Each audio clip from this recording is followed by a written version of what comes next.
بسم الله الرحمن الرحيم قل هو الله أحد الله الصمد لم يلد ولم يولد ولم يكن له كفوا أحد.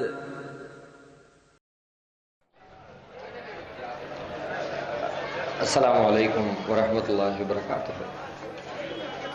الحمد لله نحمده ونستعينه ونستغفره ونعوذ بالله من شرور أنفسنا ومن سيئات أعمالنا من يهده الله فلا مضل له ومن يضلله فلا هادي له وأشهد أن لا إله إلا الله وحده لا شريك له وأشهد أن محمدا عبده ورسوله أما بعد.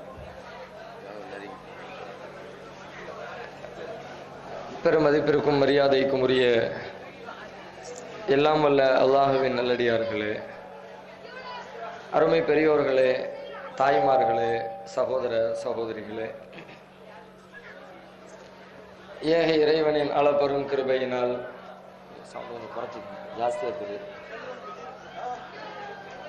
அல்லாஹுவின் மார்க்கத்தை அறிந்து கொள்ள வேண்டும் என்ற பேரார்வத்தோடு இந்த பொதுக்கூட்ட நிகழ்ச்சி ஏற்பாடு செய்யப்பட்டிருக்கிறது. இந்த நிகழ்ச்சியில் விமர்சனங்களும் விளக்கங்களும் என்ற தலைப்பினை எனக்கு வழங்கியிருக்கிறார்கள். அல்லாஹ்வின் மாபெரும் கிருபையால் கடந்த 30 ஆண்டுகளுக்கும் மேலாக தமிழகத்தில் ஏகத்துவ ஜோதியை சுடர்விட்டு பிரகாசிக்க செய்யும் நோக்கத்தோடு தௌஹீது பிரச்சாரம் நல்ல முறையில் நடைபெற்று கொண்டு வருவதை நீங்கள் அனைவரும் அறிவீர்கள்.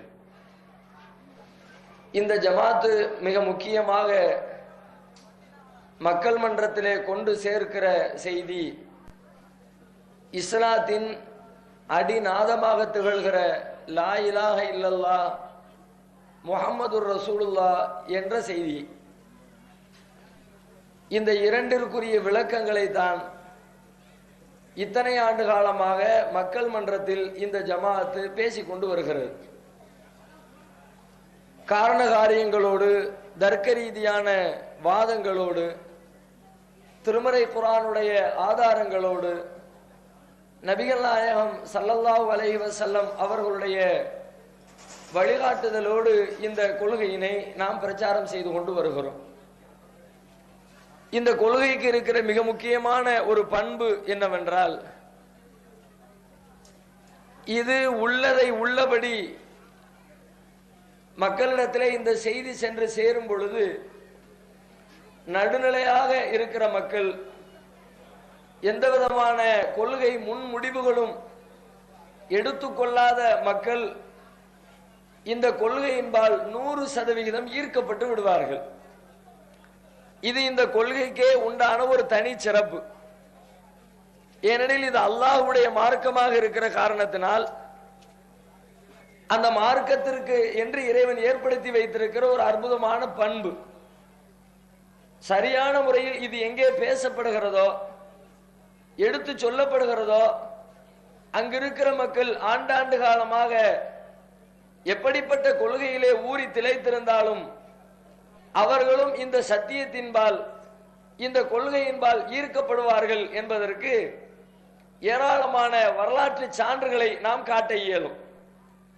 இதனை சொல்வதற்காக ஒரு கட்டத்திலேயும் ஆயுத பிரயோகத்தை பயன்படுத்த வேண்டிய தேவையோ, மக்களை அச்சுறுத்த வேண்டிய அவசியமோ இந்த கொள்கைக்கு ஒரு காலத்திலும் ஏற்பட்டது கிடையாது.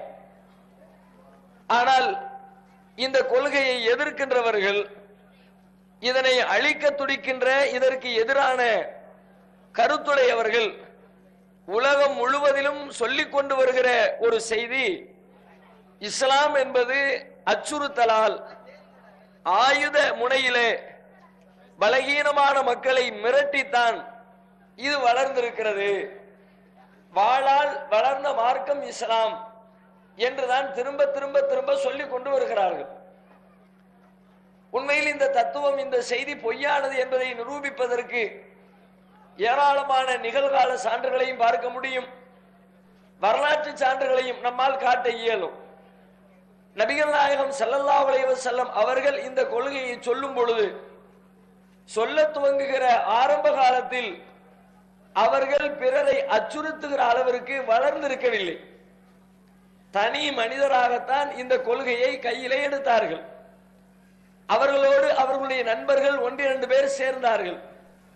அதனைத் தொடர்ந்து அவர்களுடைய குடும்பத்தார் அவர்களின் பின்னால் வந்தார்கள். ஏறத்தாழ 13 ஆண்டுகளுக்கும் மேலாக ஒருவர் இருவர் என்ற நிலை. எந்த அளவிற்கு 13 ஆண்டு கால பிரச்சாரத்தின் பலனாக கூட அவர்கள் வாழ்ந்த பூமியில் அவர்கள் ஒரு பெரிய சக்தியாக, ஒரு ஆளும் வர்க்கமாக மாற முடியவில்லை.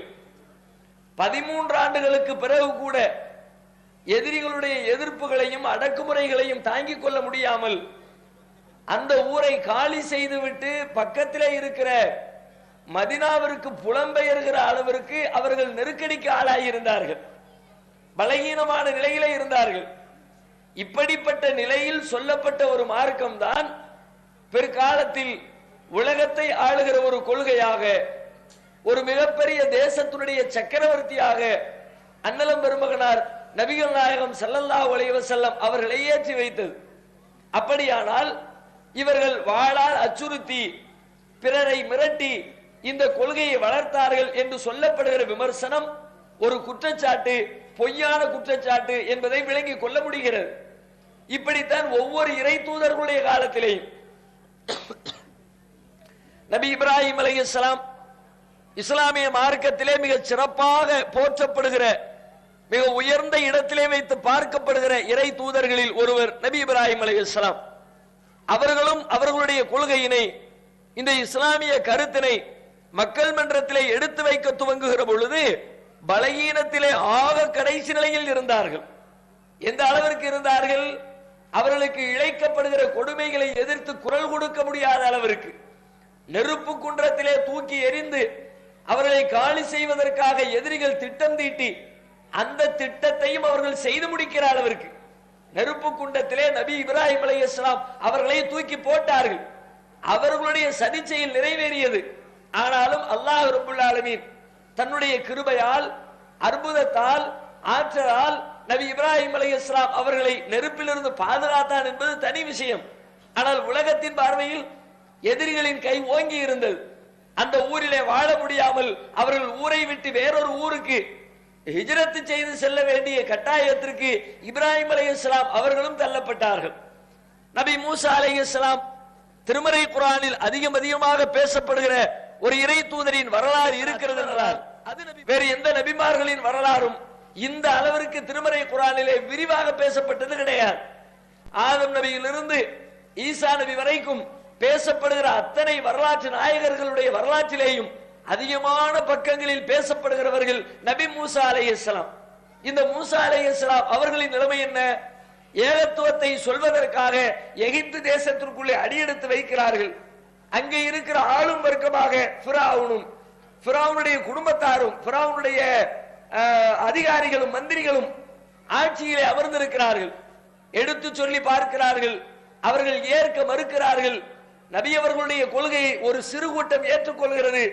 அதிகாரம் இல்லாத கூட்டம், ஆட்சியில் இல்லாத கூட்டம், ஃபிரௌனை எதிர்த்து நின்று சண்டையிட்டு ஜெயிப்பதற்குரிய வல்லமை இல்லாத ஒரு கூட்டம் தான் நபி மூசா அலைஹிஸ்ஸலாத்தை பின்தொடர்கிறது. வேறு வழியே இல்லை. சொல்லி சொல்லி பார்த்தார்கள். இறுதியில் ஏகத்துவத்தை காத்துக் கொள்வதற்காக, ஏற்றுக்கொண்ட கொள்கையினை நடைமுறைப்படுத்துவதற்காக எகிப்து தேசத்தை விட்டு பாலஸ்தீனத்தை நோக்கி அவர்கள் ஹிஜ்ரத் செய்ய வேண்டிய கட்டாயத்திற்கு தள்ளப்பட்டார்கள். மூசா நபியுடைய வரலாறு இப்படித்தான். இந்த இஸ்லாமிய கொள்கை ஒவ்வொரு காலகட்டத்திலேயும் அந்தந்த மக்கள் மத்தியிலே சொல்லப்படுகிற ஆரம்ப தருணத்தில் மிக மிக பலகீனர்களாகத்தான் இந்த செய்தியை கொண்டு வந்தவர்கள் இருந்தார்கள். இவர்கள் எப்படி பிறரை மிரட்டி இருப்பார்கள்? பிறரை எப்படி துன்புறுத்தி இருப்பார்கள்? பிறரால் துன்பத்திற்கு ஆளானவர்கள், பிறரால் கொடுமைப்படுத்தப்பட்டவர்கள், பிறரால் உயிர் பறிக்கப்பட்டவர்கள். அதை கூட குர்ஆன் சொல்கிறது. தக்துலூன நபிய்யீன பிகைரில் ஹக். யூதர்களை பார்த்து இறைவன் பேசுகிற பொழுது திருமறை குர்ஆனிலே இறைவன் சொல்லுகிறான், நீங்கள் அநியாயமான முறையில் பல நபிமார்களை கொலை செய்திருக்கிறீர்கள். அதனுடைய பொருள் என்ன? இறை தூதர்கள் இந்த இஸ்லாமிய செய்தியினை எடுத்து சொல்ல துவங்கிய பொழுது அதனை எதிர்த்து நிற்கின்ற எதிரிகளின் கூட்டம் கை ஓங்கி இருந்தது. அவர்களோடு இவர்கள் சண்டையிட்டு பார்த்தார்கள். சண்டையிலே இறுதியில் நபிமார்கள் கொல்லப்பட்டார்கள். உலகத்தின் பார்வையில் அது தோல்விதானே, பலகீனம் தானே. இறைவனின் பார்வையில் அது வெற்றி, அது தனி செய்தி. நாளை மறுமையிலே அவர்கள் சுவர்க்கம் செல்வார்கள், அது தனி செய்தி. ஆனாலும் உலகத்தின் பார்வையில் எத்தனை பலகீனம். எதிர்த்து சண்டையிட்டு தோற்கடிக்கப்படுகிற அளவிற்கு, கொல்லப்படுகிற அளவிற்கு. நபிகள் நாயகம் கூட கொல்லப்படவில்லை, மூசா அலைஹிஸ்ஸலாம் கொல்லப்படவில்லை, இப்ராஹிம் அலைஹிஸ்ஸலாம் கொல்லப்படவில்லை. ஆனாலும் பல நபிமார்கள் கொல்லப்படுகிற அளவிற்கு பலகீனர்களாக உலகத்திலே வாழ்ந்திருக்கிறார்கள். இப்படிப்பட்ட பலகீனமான நிலையில் இருக்கிறவர்கள் எதிர்த்து வாளால் மிரட்டி, ஆயுதங்களால் அச்சுறுத்தி இஸ்லாத்தை வளர்த்தார்கள், ஏகத்துவத்தை கொண்டு சேர்த்தார்கள் என்று சொல்லப்படுகிற வாதம் வரலாற்று ரீதியாக பார்க்கிற பொழுது கடைந்தெடுத்த ஒரு பொய்யான வாதம் என்பதை வரலாற்றை படிக்கிறவர்கள் தெரிந்து கொள்ள முடியும். அதே போல நிகழ்காலத்தை எடுத்துக் கொள்ளுங்கள். இன்றைக்கும் நம்முடைய தேசத்தில் செங்பரிவார சிந்தனையுடையவர்கள் திரும்ப திரும்ப சொல்லி வருகிற கோயப்பல்சின் தத்துவமாக இதைத்தான் வைத்திருக்கிறார்கள். எப்படி இஸ்லாம் வளர்ந்தது? முகலாயர்கள் வந்தார்கள், மிரட்டினார்கள், இஸ்லாத்தை காட்டி அச்சுறுத்தினார்கள், ஏற்க மறுத்தவர்களை கண்டம் துண்டமாக வெட்டி போட்டார்கள். அதன் விளைவாகத்தான் இஸ்லாம் இந்த தேசத்திலே பரவியது என்றொரு செய்தியினை சமீப பல ஆண்டுகளாக சங்க பரிவார கூட்டங்கள் இந்த தேசத்திலே ஒளிந்து கொண்டே இருக்கிறார்கள். இந்த வாதமாவது, இந்த விமர்சனத்திலே உண்மை இருக்கிறதா? அப்படியானால் இந்த தேசத்தில் இஸ்லாம் வளர்ந்தது முகலாயர்களின் வருகைக்கு பிறகு இருந்திருக்க வேண்டும். ஆனால் வரலாறு சொல்லுகிறது இந்த தேசத்திலே இஸ்லாம் காலடி எடுத்து வைத்தது கிபி 7ஆம் நூற்றாண்டில். 7ஆம் நூற்றாண்டிலே முகலாயர்களுக்கும் இந்த தேசத்திற்கும் எந்த சம்பந்தமும் இல்லை. அவர்கள் உள்ளே நுழைந்தது 16ஆம் நூற்றாண்டில். பாபர் தான் முதலாக பாபர் மசூதி பிரச்சனை வந்துச்சு. அவருக்கு எத்தனை பள்ளிவாசல் தானே, அதான பாபர் பள்ளிவாசல் பிரச்சனை.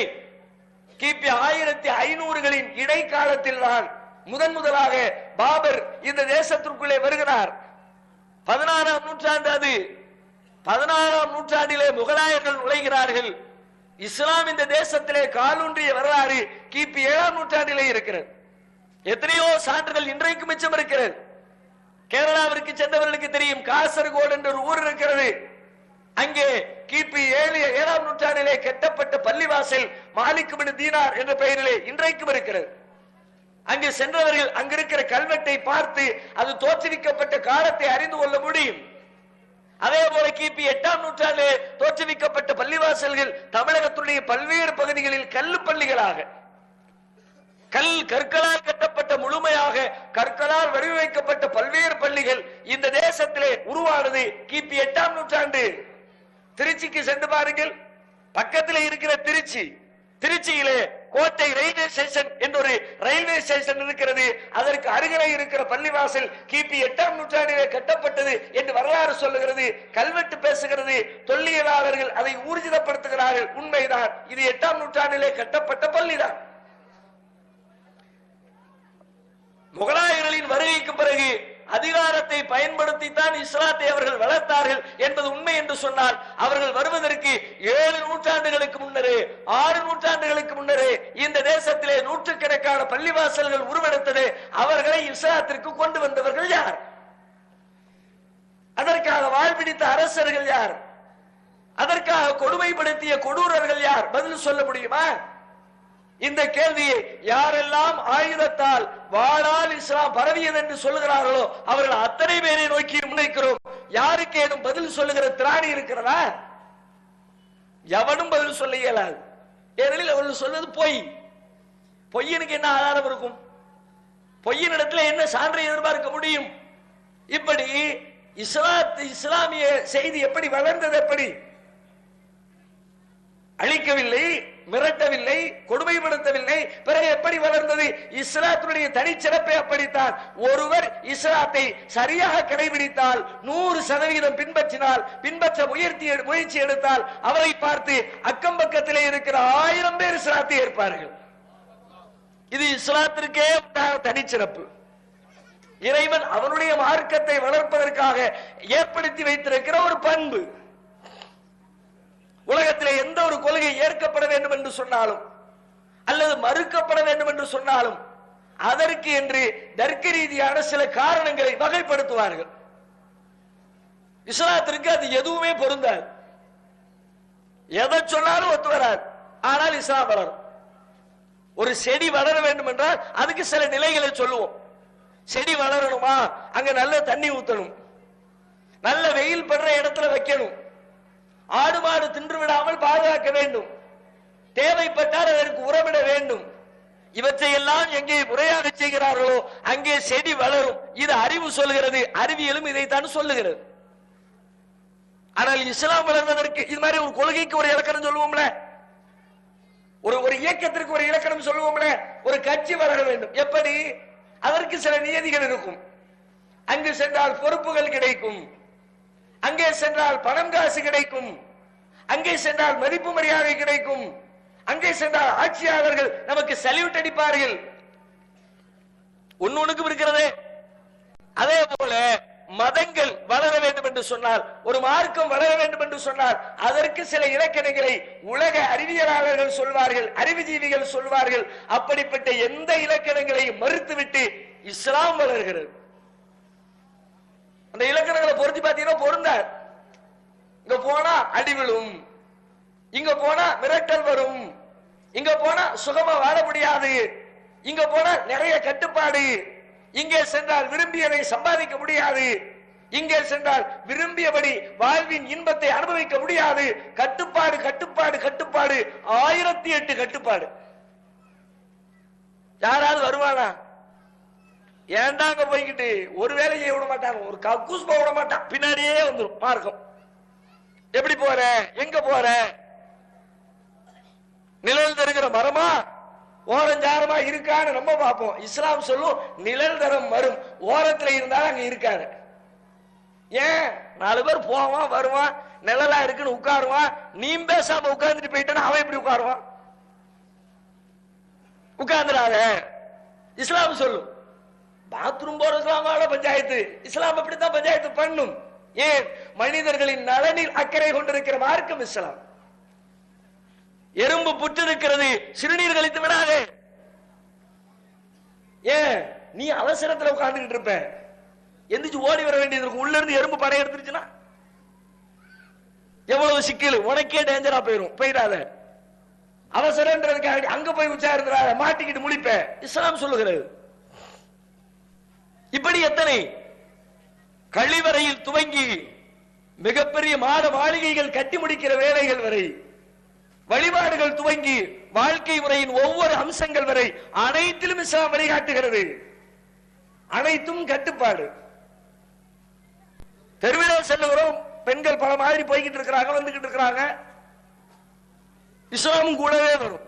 அந்த பொம்பளை போறாள, அவ போறா, நீ அங்கே பார்த்துக்கிட்டு இருக்க, இந்த பக்கம் பார்வையை திருப்பு. எத்தனை பேருக்கு பிடிக்கும் இது? பெரும்பாலும் பிடிக்காது. ஆம்பளையா இருக்கிறவனுக்கு அவனுடைய உணர்ச்சி ஆண்மை வெளியே வரும். ஒரு பெண்ணை கண்டவுடனே, ஒரு பெண்ணாக இருக்கிறவளுக்கு பெண்மை வெளிப்படும். ஆணை கண்டவுடனே இஸ்லாம் கூடவே வரும். உன் பொஞ்சாதியா இருந்தால் மட்டும்தான் அந்த ஆண்மை வெளிப்பட வேண்டும், உன் கணவராக இருந்தால் மட்டும்தான் அந்த ஆண்மை வெளிப்பட வேண்டும். இதை தவிர்த்து மற்ற இடங்களில் ஆண்மை வெளிப்படுகிற வாயிலை சாத்தி வை. வெளிப்படத்தான் செய்யும். அதற்காக மிருகத்தை போல வெளிப்படுத்தி விடாதே. உன் சகோதர சகோதரிகளிடத்தில் ஒருவன் வெளிப்படுத்தினால் நீ ஒத்துக்கொள்வாயா? உன் தாயிடத்திலே, உன் சின்னம்மாவிடத்திலே ஒருவன் இப்படிப்பட்ட உணர்ச்சியை வெளிப்படுத்தினால் நீ ஒத்துக்கொள்வாயா? ஒண்ணுமே செய்யற, உருன்னு பாக்குறான். என் தங்கச்சிய ஒருத்த ஒண்ணும் பண்ணல, தொடல, இழுக்கல, தப்பு செய்யல, காயப்படுத்தல, அவன் அங்கே அமர்ந்து இருக்கிறான். இங்கே அமர்ந்து கொண்டு உரு என்று பார்த்தால் எனக்கு பத்திக்கிட்டு வருது. அப்ப நீ ஒருத்தன் தங்கச்சியை பார்க்கும்போது அவங்க அண்ணனுக்கு அப்படித்தானடா வரும். கூடவே வருது இஸ்லாம். எங்க போனாலும் கூட வருது. தெருவுல போனா கூட வருது, பள்ளியாசல் போனா கூட வருது, பள்ளிக்கூடத்துக்கு போனா கூட வருது, விவசாயத்துக்கு போனா கூட வருது, வியாபாரத்துக்கு போனா கூட வருது, எங்க போனாலும் கூட வரும். இதை செய்யாத, அதை செய்யாத, அதை செய்யாத, அதை செய்யாத. எப்படி மார்க்கம் வளரும்? வளர முடியாது என்று உலகம் சொல்லுகிறது. ஆனால் இஸ்லாம் வளர்கிறது. எப்படி வளர்கிறது? தாறுமாறாக வளர்கிறது. நினைத்து பார்க்க முடியாத விதத்தை வளர்கிறது. எதனால் வளர்கிறது? அதனுடைய கொள்கையால் வளர்கிறது, அதில் இருக்கிற சத்தியத்தால் வளர்கிறது, அதற்கென்று இறைவன் ஏற்படுத்தி வைத்திருக்கிற ஈர்ப்பு தன்மையால் வளர்கிறது. நபிகளாருடைய வரலாறு சொல்லுகிறது, 13 ஆண்டு காலம் படாத பாடுபட்டு மதீனத்து தேசத்திலே அகதியாக அடியெடுத்து வைத்த அண்ணலம் பெருமகனார் நபிகள் நாயகம் ஸல்லல்லாஹு அலைஹி வஸல்லம் அவர்கள் 10 ஆண்டுகள் நிறைவடையவில்லை. திருமறை குர்ஆன் அல்லாஹ் வசனம் இறக்கி வைக்கிறார், இதா ஜா நஸ்ருல்லாஹி வல் ஃபத்ஹ். திருக்குர்ஆனிலே கடைசியாக இறக்கி வைக்கப்பட்ட முழுமையான ஒரு அத்தியாயம். இதா ஜா நஸ்ருல்லாஹி வல் ஃபத்ஹ், அல்லாஹ்வின் வெற்றியும் அவரது உதவியும் வரும் பொழுது, வரைத்தன் நாஸ யதுகுலூன ஃபீ தீனில்லாஹி அஃப்வாஜா, அல்லாஹ்வின் மார்க்கத்திலே மக்கள் எல்லாம் கூட்டம் கூட்டமாக நுழைவதை நீர் காணும் பொழுது, ஃபஸப்பிஹ் பிஹம்தி ரப்பிக வஸ்தக்ஃபிரு, உமது இறைவனை அவனை புகழ்ந்து துதிப்பீராக, அவனிடத்திலே பாவ மன்னிப்பு தேடுவீராக, இன்னஹு கான தவ்வாபா, அவன் பாவங்களை மன்னிக்கிற தயாளனாக இருக்கிறான். என்ன சொல்கிறது? ஏன் இந்த வசனம், ஏன் இந்த அத்தியாயம்? கூட்டம் கூட்டமாக மக்கள் மொய்க்கிறார்கள் இஸ்லாத்தை நோக்கி. அதை பார்த்த உடனே அல்ல ஆறுதல் சொல்றான், கூட்டம் பெருகிடுச்சுன்னு பெருமை வந்துடக்கூடாது, தலக்கரம் வந்துடக்கூடாது, ஆணவம் வந்துடக்கூடாது, அகம்பாவம் வந்துடக்கூடாது, அல்லாஹ்வுக்கு கட்டுப்பட வேண்டும், பணிய வேண்டும், அல்லாஹ்விடத்திலே பாவ மன்னிப்பு தேட வேண்டும் என்று அல்லாஹ் தன்னுடைய தூதருக்கு கட்டளை பிறப்பித்து திருமறை குர்ஆனிலே சூறாவை இறக்கி வைக்கிறார். இந்த செய்தி என்ன சொல்கிறது? நபிகள் நாயகம் அவர்களும் அவர்களை பின்பற்றிய தோழர்களும் இஸ்லாத்தை உள்ளதை உள்ளபடி கடைபிடிக்க முயற்சி எடுத்தார்கள். அவர்கள் காட்டிய அந்த இஸ்லாம் அக்கம் பக்கத்தில் இருக்கிறவர்களை எல்லாம் இஸ்லாத்தை நோக்கி ஈர்த்தது. இந்த கொள்கையில இணைய வேண்டும், இது நமக்கு நன்மை தரும். கண்டிப்பாக நாம் மரணித்து விடுவோம், மரணத்திற்கு பிறகு இந்த கொள்கையின் வழியாக மட்டும்தான் நாம் வெற்றியை ஈட்ட முடியும் என்ற உணர்வை அவர்களை உள்ளத்திலே ஏற்படுத்தியது. அக்கம் பக்கத்திலே இருக்க நடுநிலையாளர்கள் எல்லாம், பாமரர்கள் எல்லாம், அறியாத மக்கள் எல்லாம், கீழ்நிலை மக்கள் எல்லாம் அத்தனை பேரும் இஸ்லாத்திலே வந்து தங்களை ஐக்கியப்படுத்திக் கொண்டார்கள். இவ்வாறு ஐக்கியமாகி இஸ்லாம் வளர்கிற பொழுது, கொள்கை மேலோங்குகிற பொழுது, அக்கம் பக்கத்தில் இருக்கிற தலைவர்கள், மதத்தின் தலைவராக, வேறுபட சித்தாந்தங்களின் தலைவர்களாக அவர்கள் இருந்தார்களே, அந்த சமூகத்தினுடைய தலைவர்களுக்கு இதை பார்க்கிற பொழுது அப்படி புகைச்சல். என்னடா இது, நேத்தைக்கு நமக்கு பின்னாடி 2000 பேர் இருந்தா இன்னைக்கு 250 ஆயிடுச்சு. ஏன்னா அங்கிருந்து 1750 கரண்டிங்க வந்து சேர்ந்துருச்ச, பொறுக்க முடியல. 2000 பேருக்கு தலைவன், 250 பேருக்கு தலைவன். எதை விரும்புவா இருந்தேன்? தலைவனா இருக்கிறவனே பெரிய கூட்டத்துக்கு தலைவனா இருக்கும். அப்பதானே பவர், மவுசு. இல்லாட்டி பீஸ் புடுங்கிற பல்பு மாதிரி தான். ஒரு பையனும் கிடையாது, லெட்டர் பேரை வச்சுக்கிட்டு உட்கார்ந்துருந்தா. பல நேரங்களில் பல கூட்டங்களில் பல தலைவர்கள் சீறுவதை நீங்கள் பார்த்திருக்கலாம். பெரும்பாலும் அந்த சீற்றம் எல்லாம் பின்னால் இருக்கிற படைபலத்தின் விளைவாகத்தான் அமைந்திருக்கும். ஒண்ணுமே இல்லாத லெட்டர் பேர் தலைவர் எப்படி சீர்வாரு? ஐயா உங்களுக்கு தெரியாதது கிடையாது, அவருடைய சீற்றம். போலீஸ்கார்ட்ட பேசுவாரு, மேல போட்டு ஆர்ப்பாட்டம், அண்ணன் அவர்களை கேட்டுக்கொள்கிறோம். அதுக்கு என்ன ஆர்ப்பாட்டம்? கண்டிக்கிறோம்னு சொல்றான். சீச்சி, கண்டிச்சுட்டு கீழே இறங்கி போகணும்ல. நீ வேற, அவங்க பின்னாடி உசு பேத்தி விடுவான் தொண்டன். விடக்கூடாது, போடுங்கிற கோஷத்தை. சும்மா கிடா, நீ வேற. இழுத்து பறிச்சு விட்டுட்டு கடைசியில் தலைவர் நான் என்ன இழுத்து உள்ள வச்சுட்டான். நீனும் வந்து பார்ப்ப போ. ஏன்? பின்னாடி இருக்கிற கூட்டம் 2000 பேர் கூட்டிட்டானா காலர் தூக்கி விட்டுருவார், நெஞ்ச நிமித்திடுவார், சவால் அப்படின்பார். பெரும்பாலும் பல தலைவர்களுக்கு வீரம் என்பது பின்னால் இருக்கிற கூட்டத்தை வைத்துத்தான் வருகிறது. இயற்கையில் வீரம் கொண்டவன் குறைவு. இங்குள்ள அந்த கூட்டத்தினுடைய எண்ணிக்கை குறைகிற பொழுது தாங்க முடியல, எதிரிகளின் கை ஓங்குகிறது, நம்முடைய கை பலவீனம் அடைகிறது. அப்படியானால் அந்த சித்தாந்தத்தை அழித்தால் மட்டுமே நம்முடைய தலைமையை நாம் தக்க வைத்துக் கொள்ள முடியும் என்ற நிலைக்கு சில பேர் தள்ளப்படுவார்கள். அந்த நிலையில் இன்றைக்கு நாட்டிலே பல பேர் இருக்கிறார்கள்.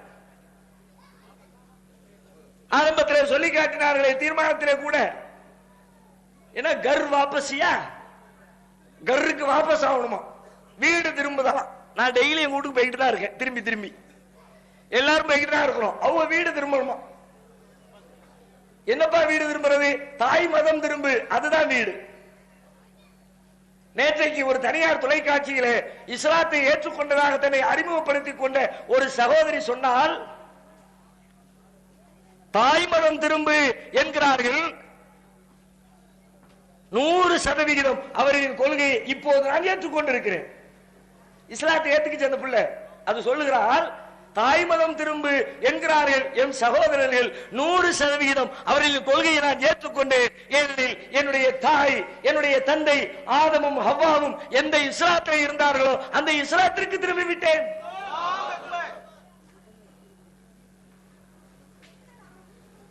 பற்றி எரிகிறது சங்க பரிவாரத்திற்கு. என்னடா இது, தாங்க முடியலையே, வளர்ந்துகிட்டே போறானுங்கள.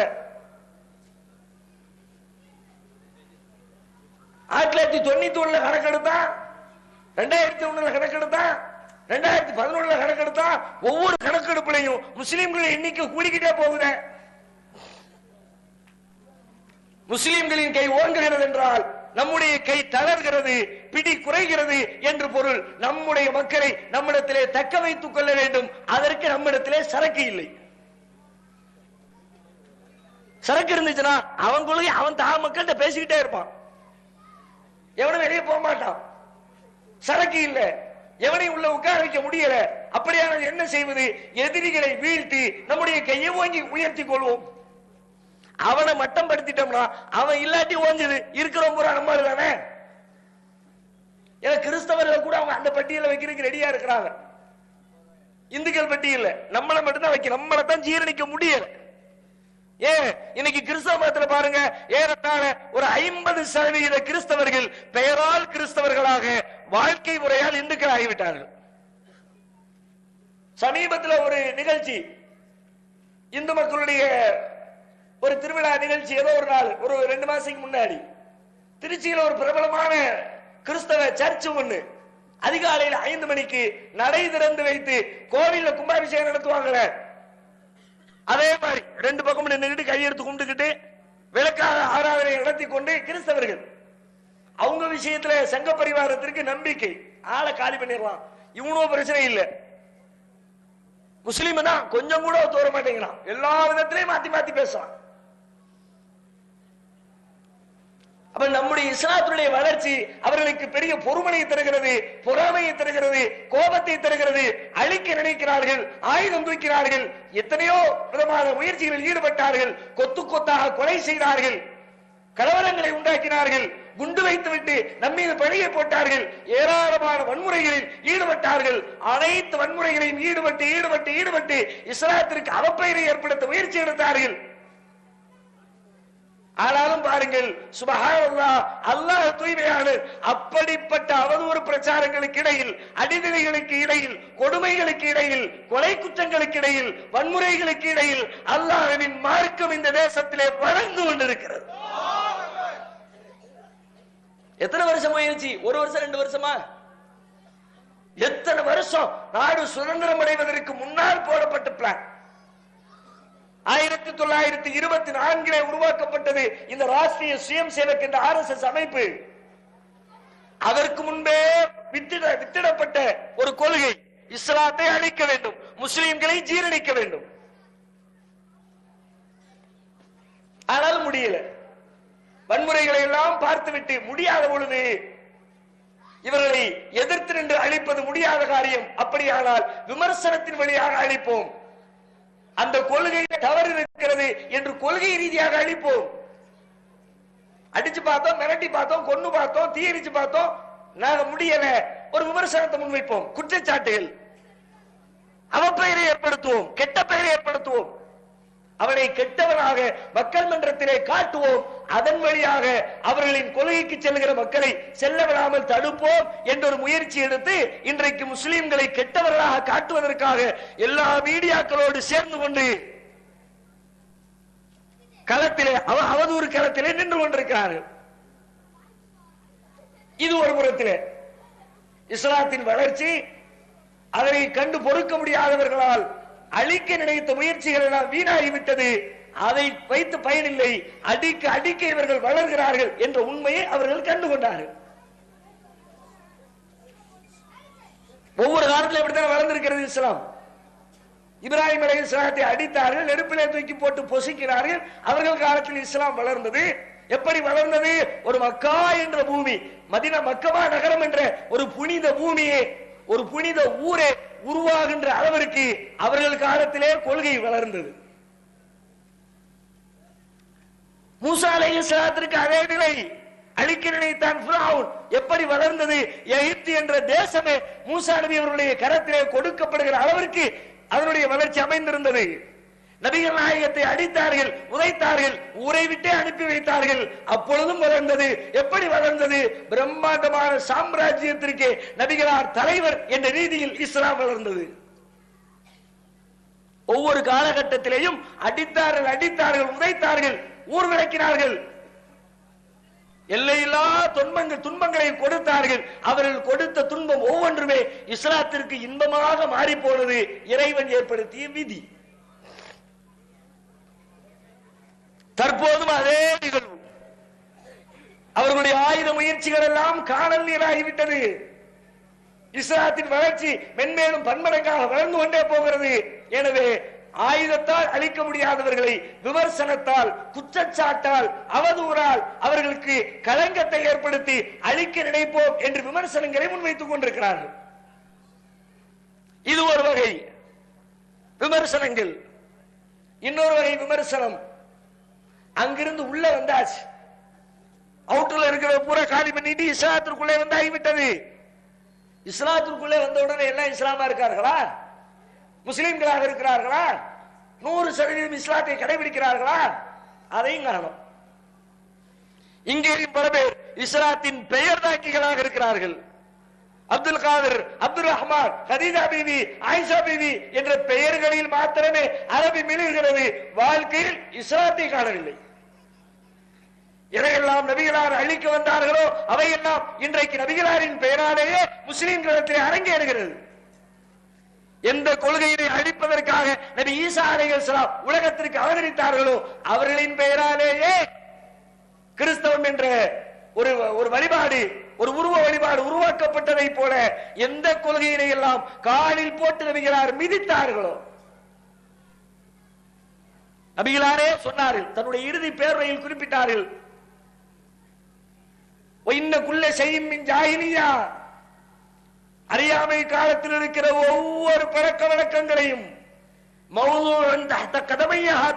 இதோ என்னுடைய 2 கால்களுக்கு கீழே போட்டு புதைத்து விட்டேன் என்று நபிகள் நாயகம் அவர்கள் தன்னுடைய வாழ்நாளிலே எந்த அசத்தியங்களை எல்லாம் காலில் போட்டு மிதித்து விட்டு சென்றார்களோ அந்த அசத்தியங்களை எல்லாம் இன்றைக்கு முஸ்லிம் சமுதாயம் நபிகளாரின் பெயராலேயே தலையில் தூக்கி வைத்து கொண்டாடி கொண்டிருக்கிறது கணிசமான முஸ்லிம்கள்.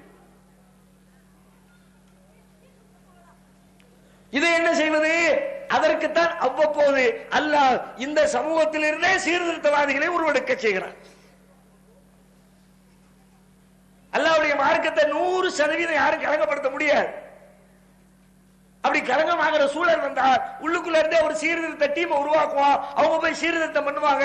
மீண்டும் இஸ்லாம் துளிர்விடும். 100% ஒரு நல்ல மார்க்கம், உண்மையான மார்க்கம், அல்லாஹ்வின் மார்க்கம் அப்பழுக்கற்ற முறையிலே மக்கள் மன்றத்திலே எடுத்து வைக்கப்படும். அப்படி எடுத்து வைக்கிற விதத்திலே இறைவனின் கிருபையால், இறைவனால் தற்காலத்திலே தேர்வு செய்து கொள்ளப்பட்டவர்களாக நாம் நம்மை கருதுவதற்கு அதிகமான வாய்ப்புகள் இருக்கிறது. பெருமை அல்ல, தற்புகழ்ச்சி அல்ல, தவறான சொல்லாக இருந்து விட்டால் அல்லாஹ் நம்மை மன்னித்து விட வேண்டும். கண்டிப்பாக நம்முடைய ஆற்றலால், திறமையால் நடக்கின்ற காரியம் இல்லை. ஆனாலும் இன்றைக்கு முஸ்லிம்களிடத்திலே கலந்துவிட்ட இஸ்லாத்திற்கு எதிரான தீமைகளை ஒழிப்பதற்காக அல்லாஹ் இந்த ஜமாத்தை அங்கீகரித்துக் கொண்டிருக்கிறார். ஜமாத் வருகிறது, 30 ஆண்டுகளுக்கு முன்னால் தன்னுடைய பிரச்சாரத்தை துவங்குகிறது. என்ன பிரச்சாரம்? லா இலாஹ இல்லல்லாஹ் முஹம்மதுர் ரசூலுல்லாஹ் என்று சொல்லுகிறீர்களே, அதை 100% உண்மையாக சொல்லுங்கள். ஒவ்வொன்றாக சொல்ல துவங்கினோம். அதே நிலை இங்கே சொல்ல துவங்குகிற பொழுது பலகீனத்திற்கு மேல் பலகீனம். ஒருவர் 2 பேர் ஊருக்கு. ஆரம்ப காலத்து சகோதரர்கள் சொல்லுவார்கள், 20 வருஷத்துக்கு முன்னாடி மாநில மாநாடு கூட்டுவார்களாம், மாவட்ட அளவுக்கு கூட்டம் போடுவார்களாம்.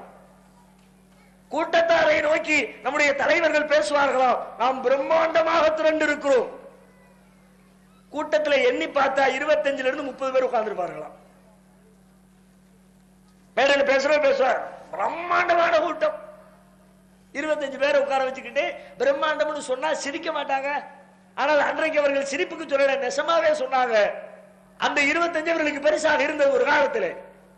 இன்றைக்கு ஒரு சின்னஞ்சிறிய கிராமத்திலே, மொத்த தமிழகத்திலே இல்லை, மாநில மாநாடு இல்லை, மாவட்ட மாநாடு இல்லை, கிளையிலே கூட மாநாடு இல்லை, ஒரு சின்னஞ்சிறு கிளையால் நடத்தப்படுகிற, சாதாரணமாக எளிமையாக விளம்பரப்படுத்தப்பட்டு நடத்தப்படுகிற ஒரு சின்னஞ்சிறிய பொதுக்கூட்டத்தில் இத்தனை ஆயிரம் மக்கள்.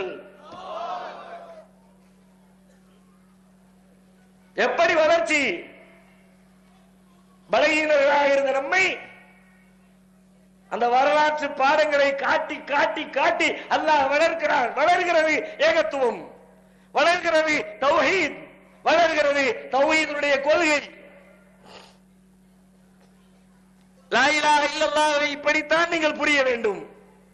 முஹம்மது ரசூலுல்லாஹ்வுக்கு 100% உண்மையாளர்களாக நீங்கள் வாழ வேண்டும்.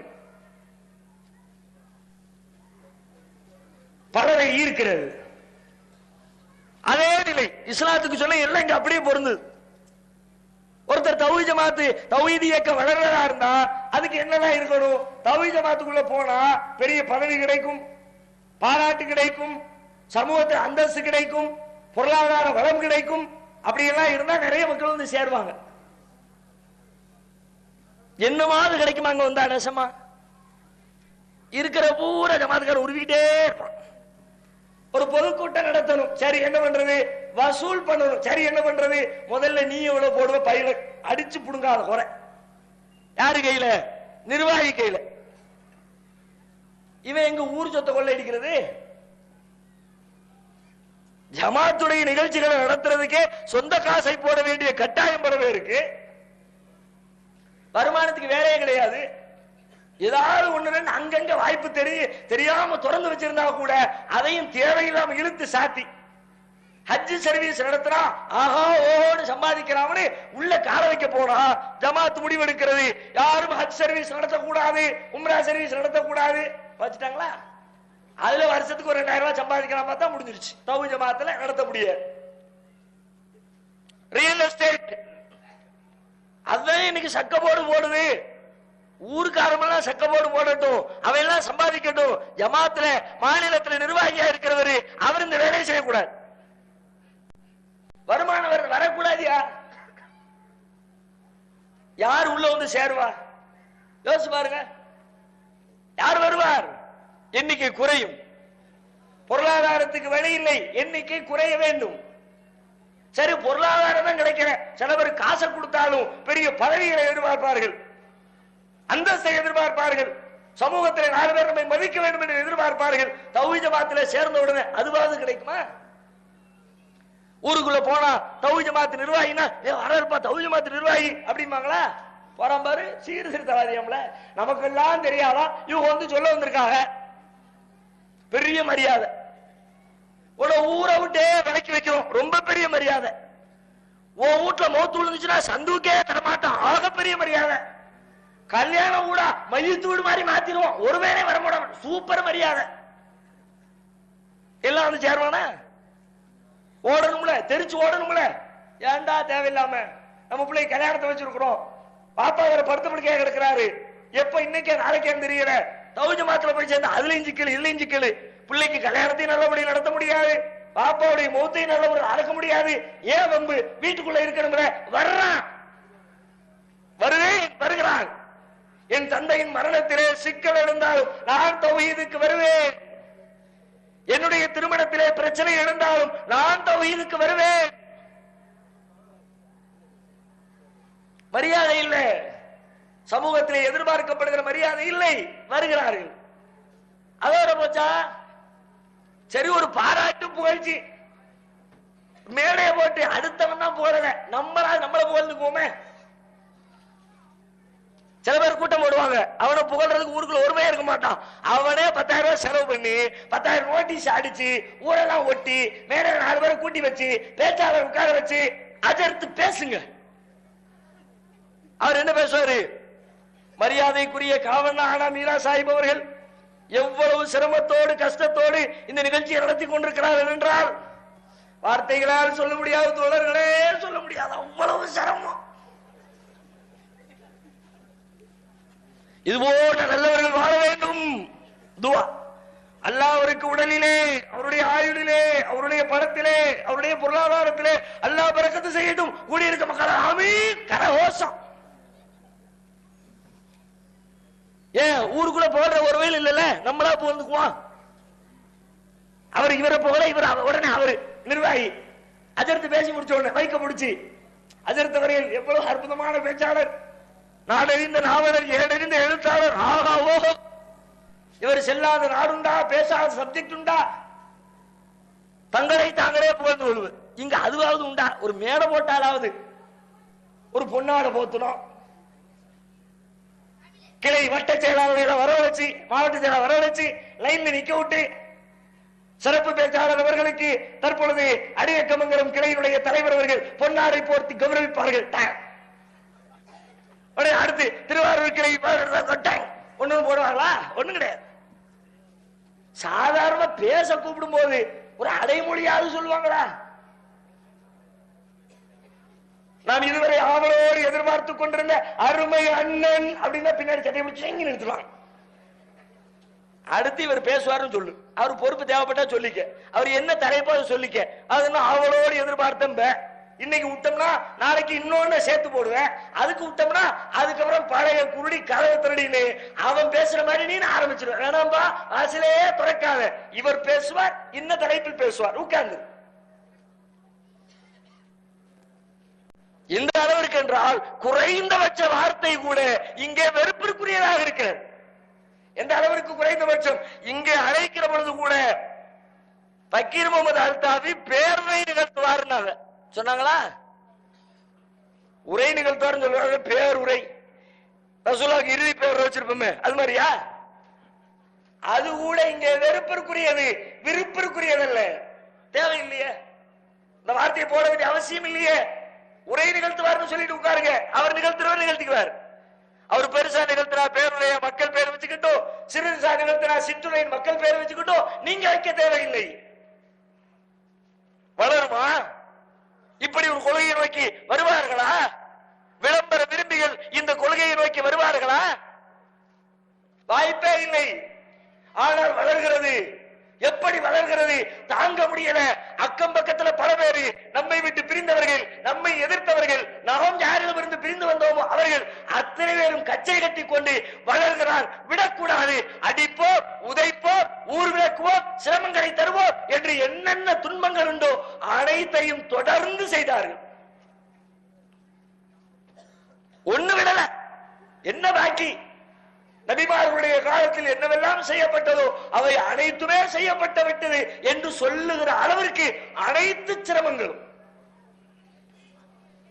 அதிகாரத்திலே அவர்களுக்கு வாய்ப்பு கிடைத்தால் அதிகாரிகளை வைத்து அதிகார துஷ்பிரயோகம் செய்வது, காவல்துறையை வைத்து மிரட்டுவது, பொய் வழக்கு போட்டு சிறைச்சாலைக்குள் அனுப்புவது, எத்தனை எல்லாம் பார்த்தாகிவிட்டது. முடிந்தால் ரவுடிகளை அழைத்து வந்து அடிப்பது, வீடு புகுந்து திட்டுவது, மிரட்டுவது,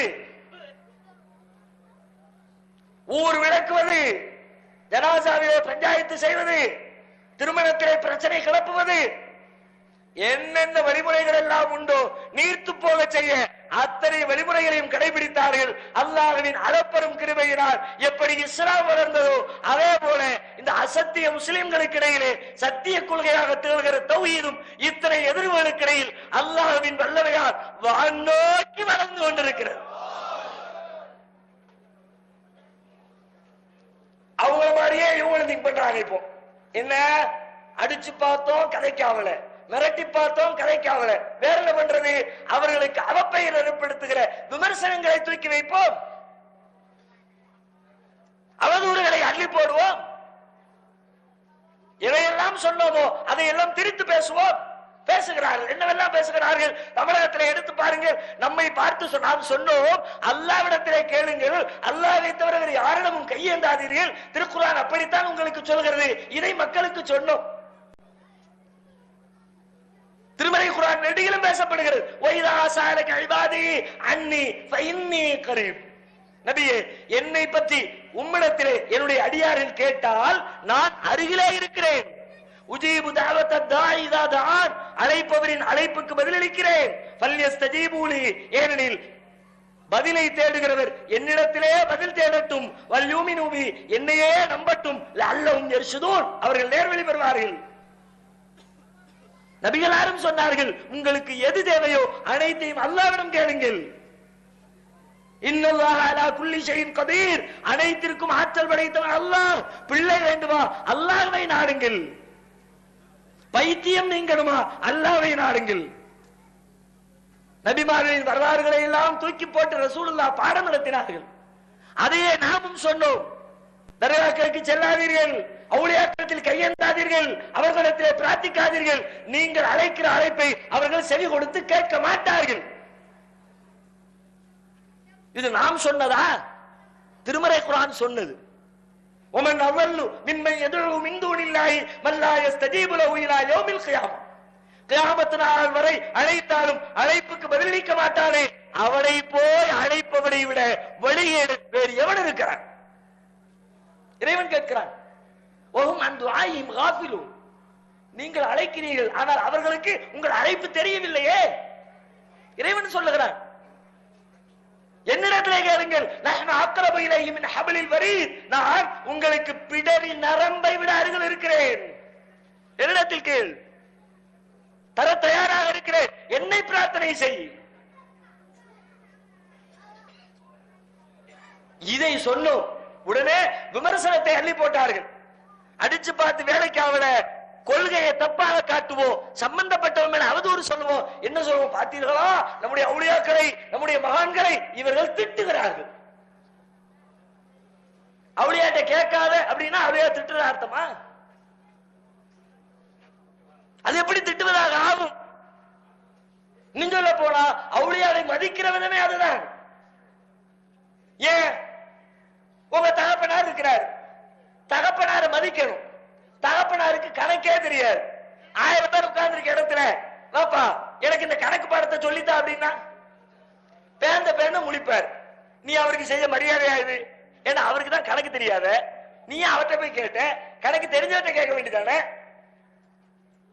எது மரியாதை? கேட்காமல் இருப்பது தந்தைக்கு மரியாதை. ஏன்? அவருக்கு கணக்கு தெரியாதுப்பா, தெரியாது அவர்கிட்ட கேட்டு, தெரியாத மக்களுக்கு வெளிச்சமாகி அவர் அசிங்கப்படுறதை விட அவர்கிட்ட கேட்காம விட்டு.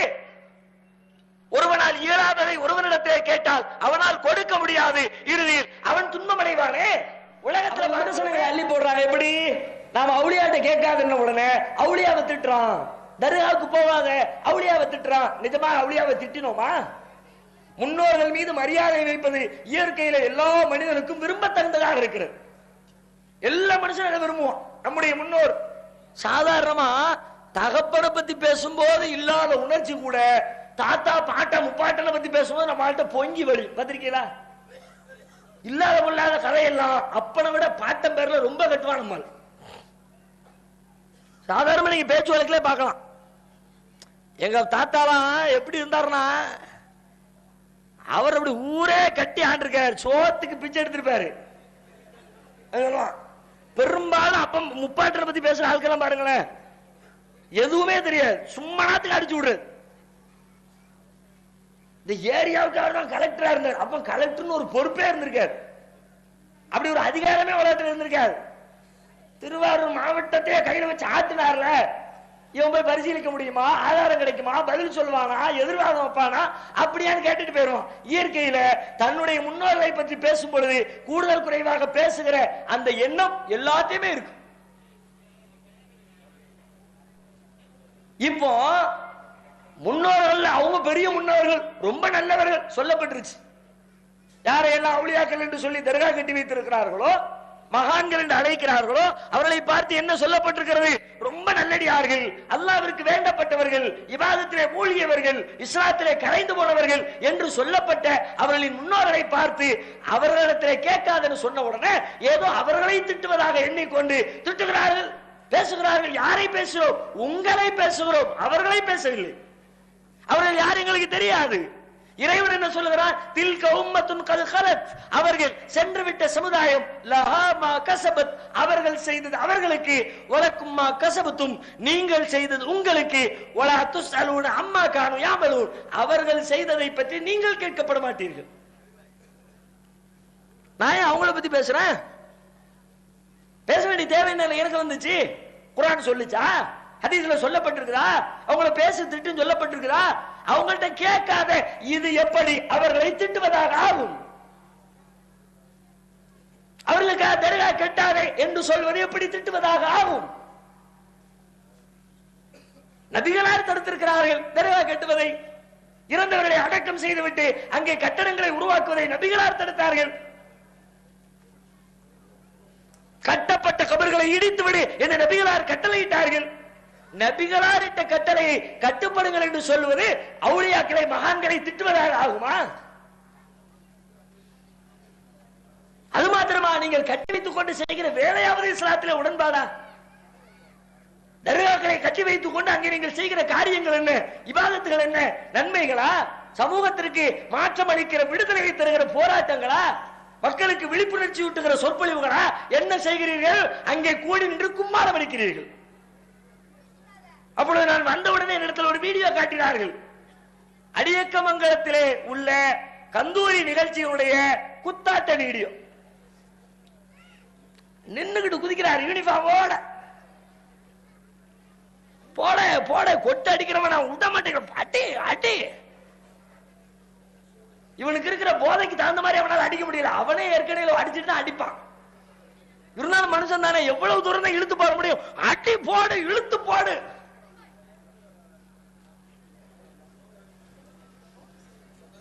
இது என்ன இஸ்லாமா? இதை பார்த்து மற்றவர்கள் ஈர்க்கப்படுவார்களா? எது இஸ்லாம்? நபிகளாரை பார்த்து கிராமம் வந்தது, நபித்தோழருடைய வாழ்க்கையை பார்த்து ஊர் வந்தது, தேசம் தேசமாக வந்தது. உங்களுடைய இந்த ஆட்டத்தை பார்த்து ஒருவன் வருவானா? நாகரீகம் உள்ளவன், நேர்மையை விரும்புகிறவன், ஒழுக்கத்தை ஆசைப்படுகிறவன் ஒரே ஒருவன் இந்த ஆட்டத்தை பார்த்து வருவானா? அக்கா தம்பிகளோடு ஊர்வலத்திலே பங்கெடுக்க முடியுமா?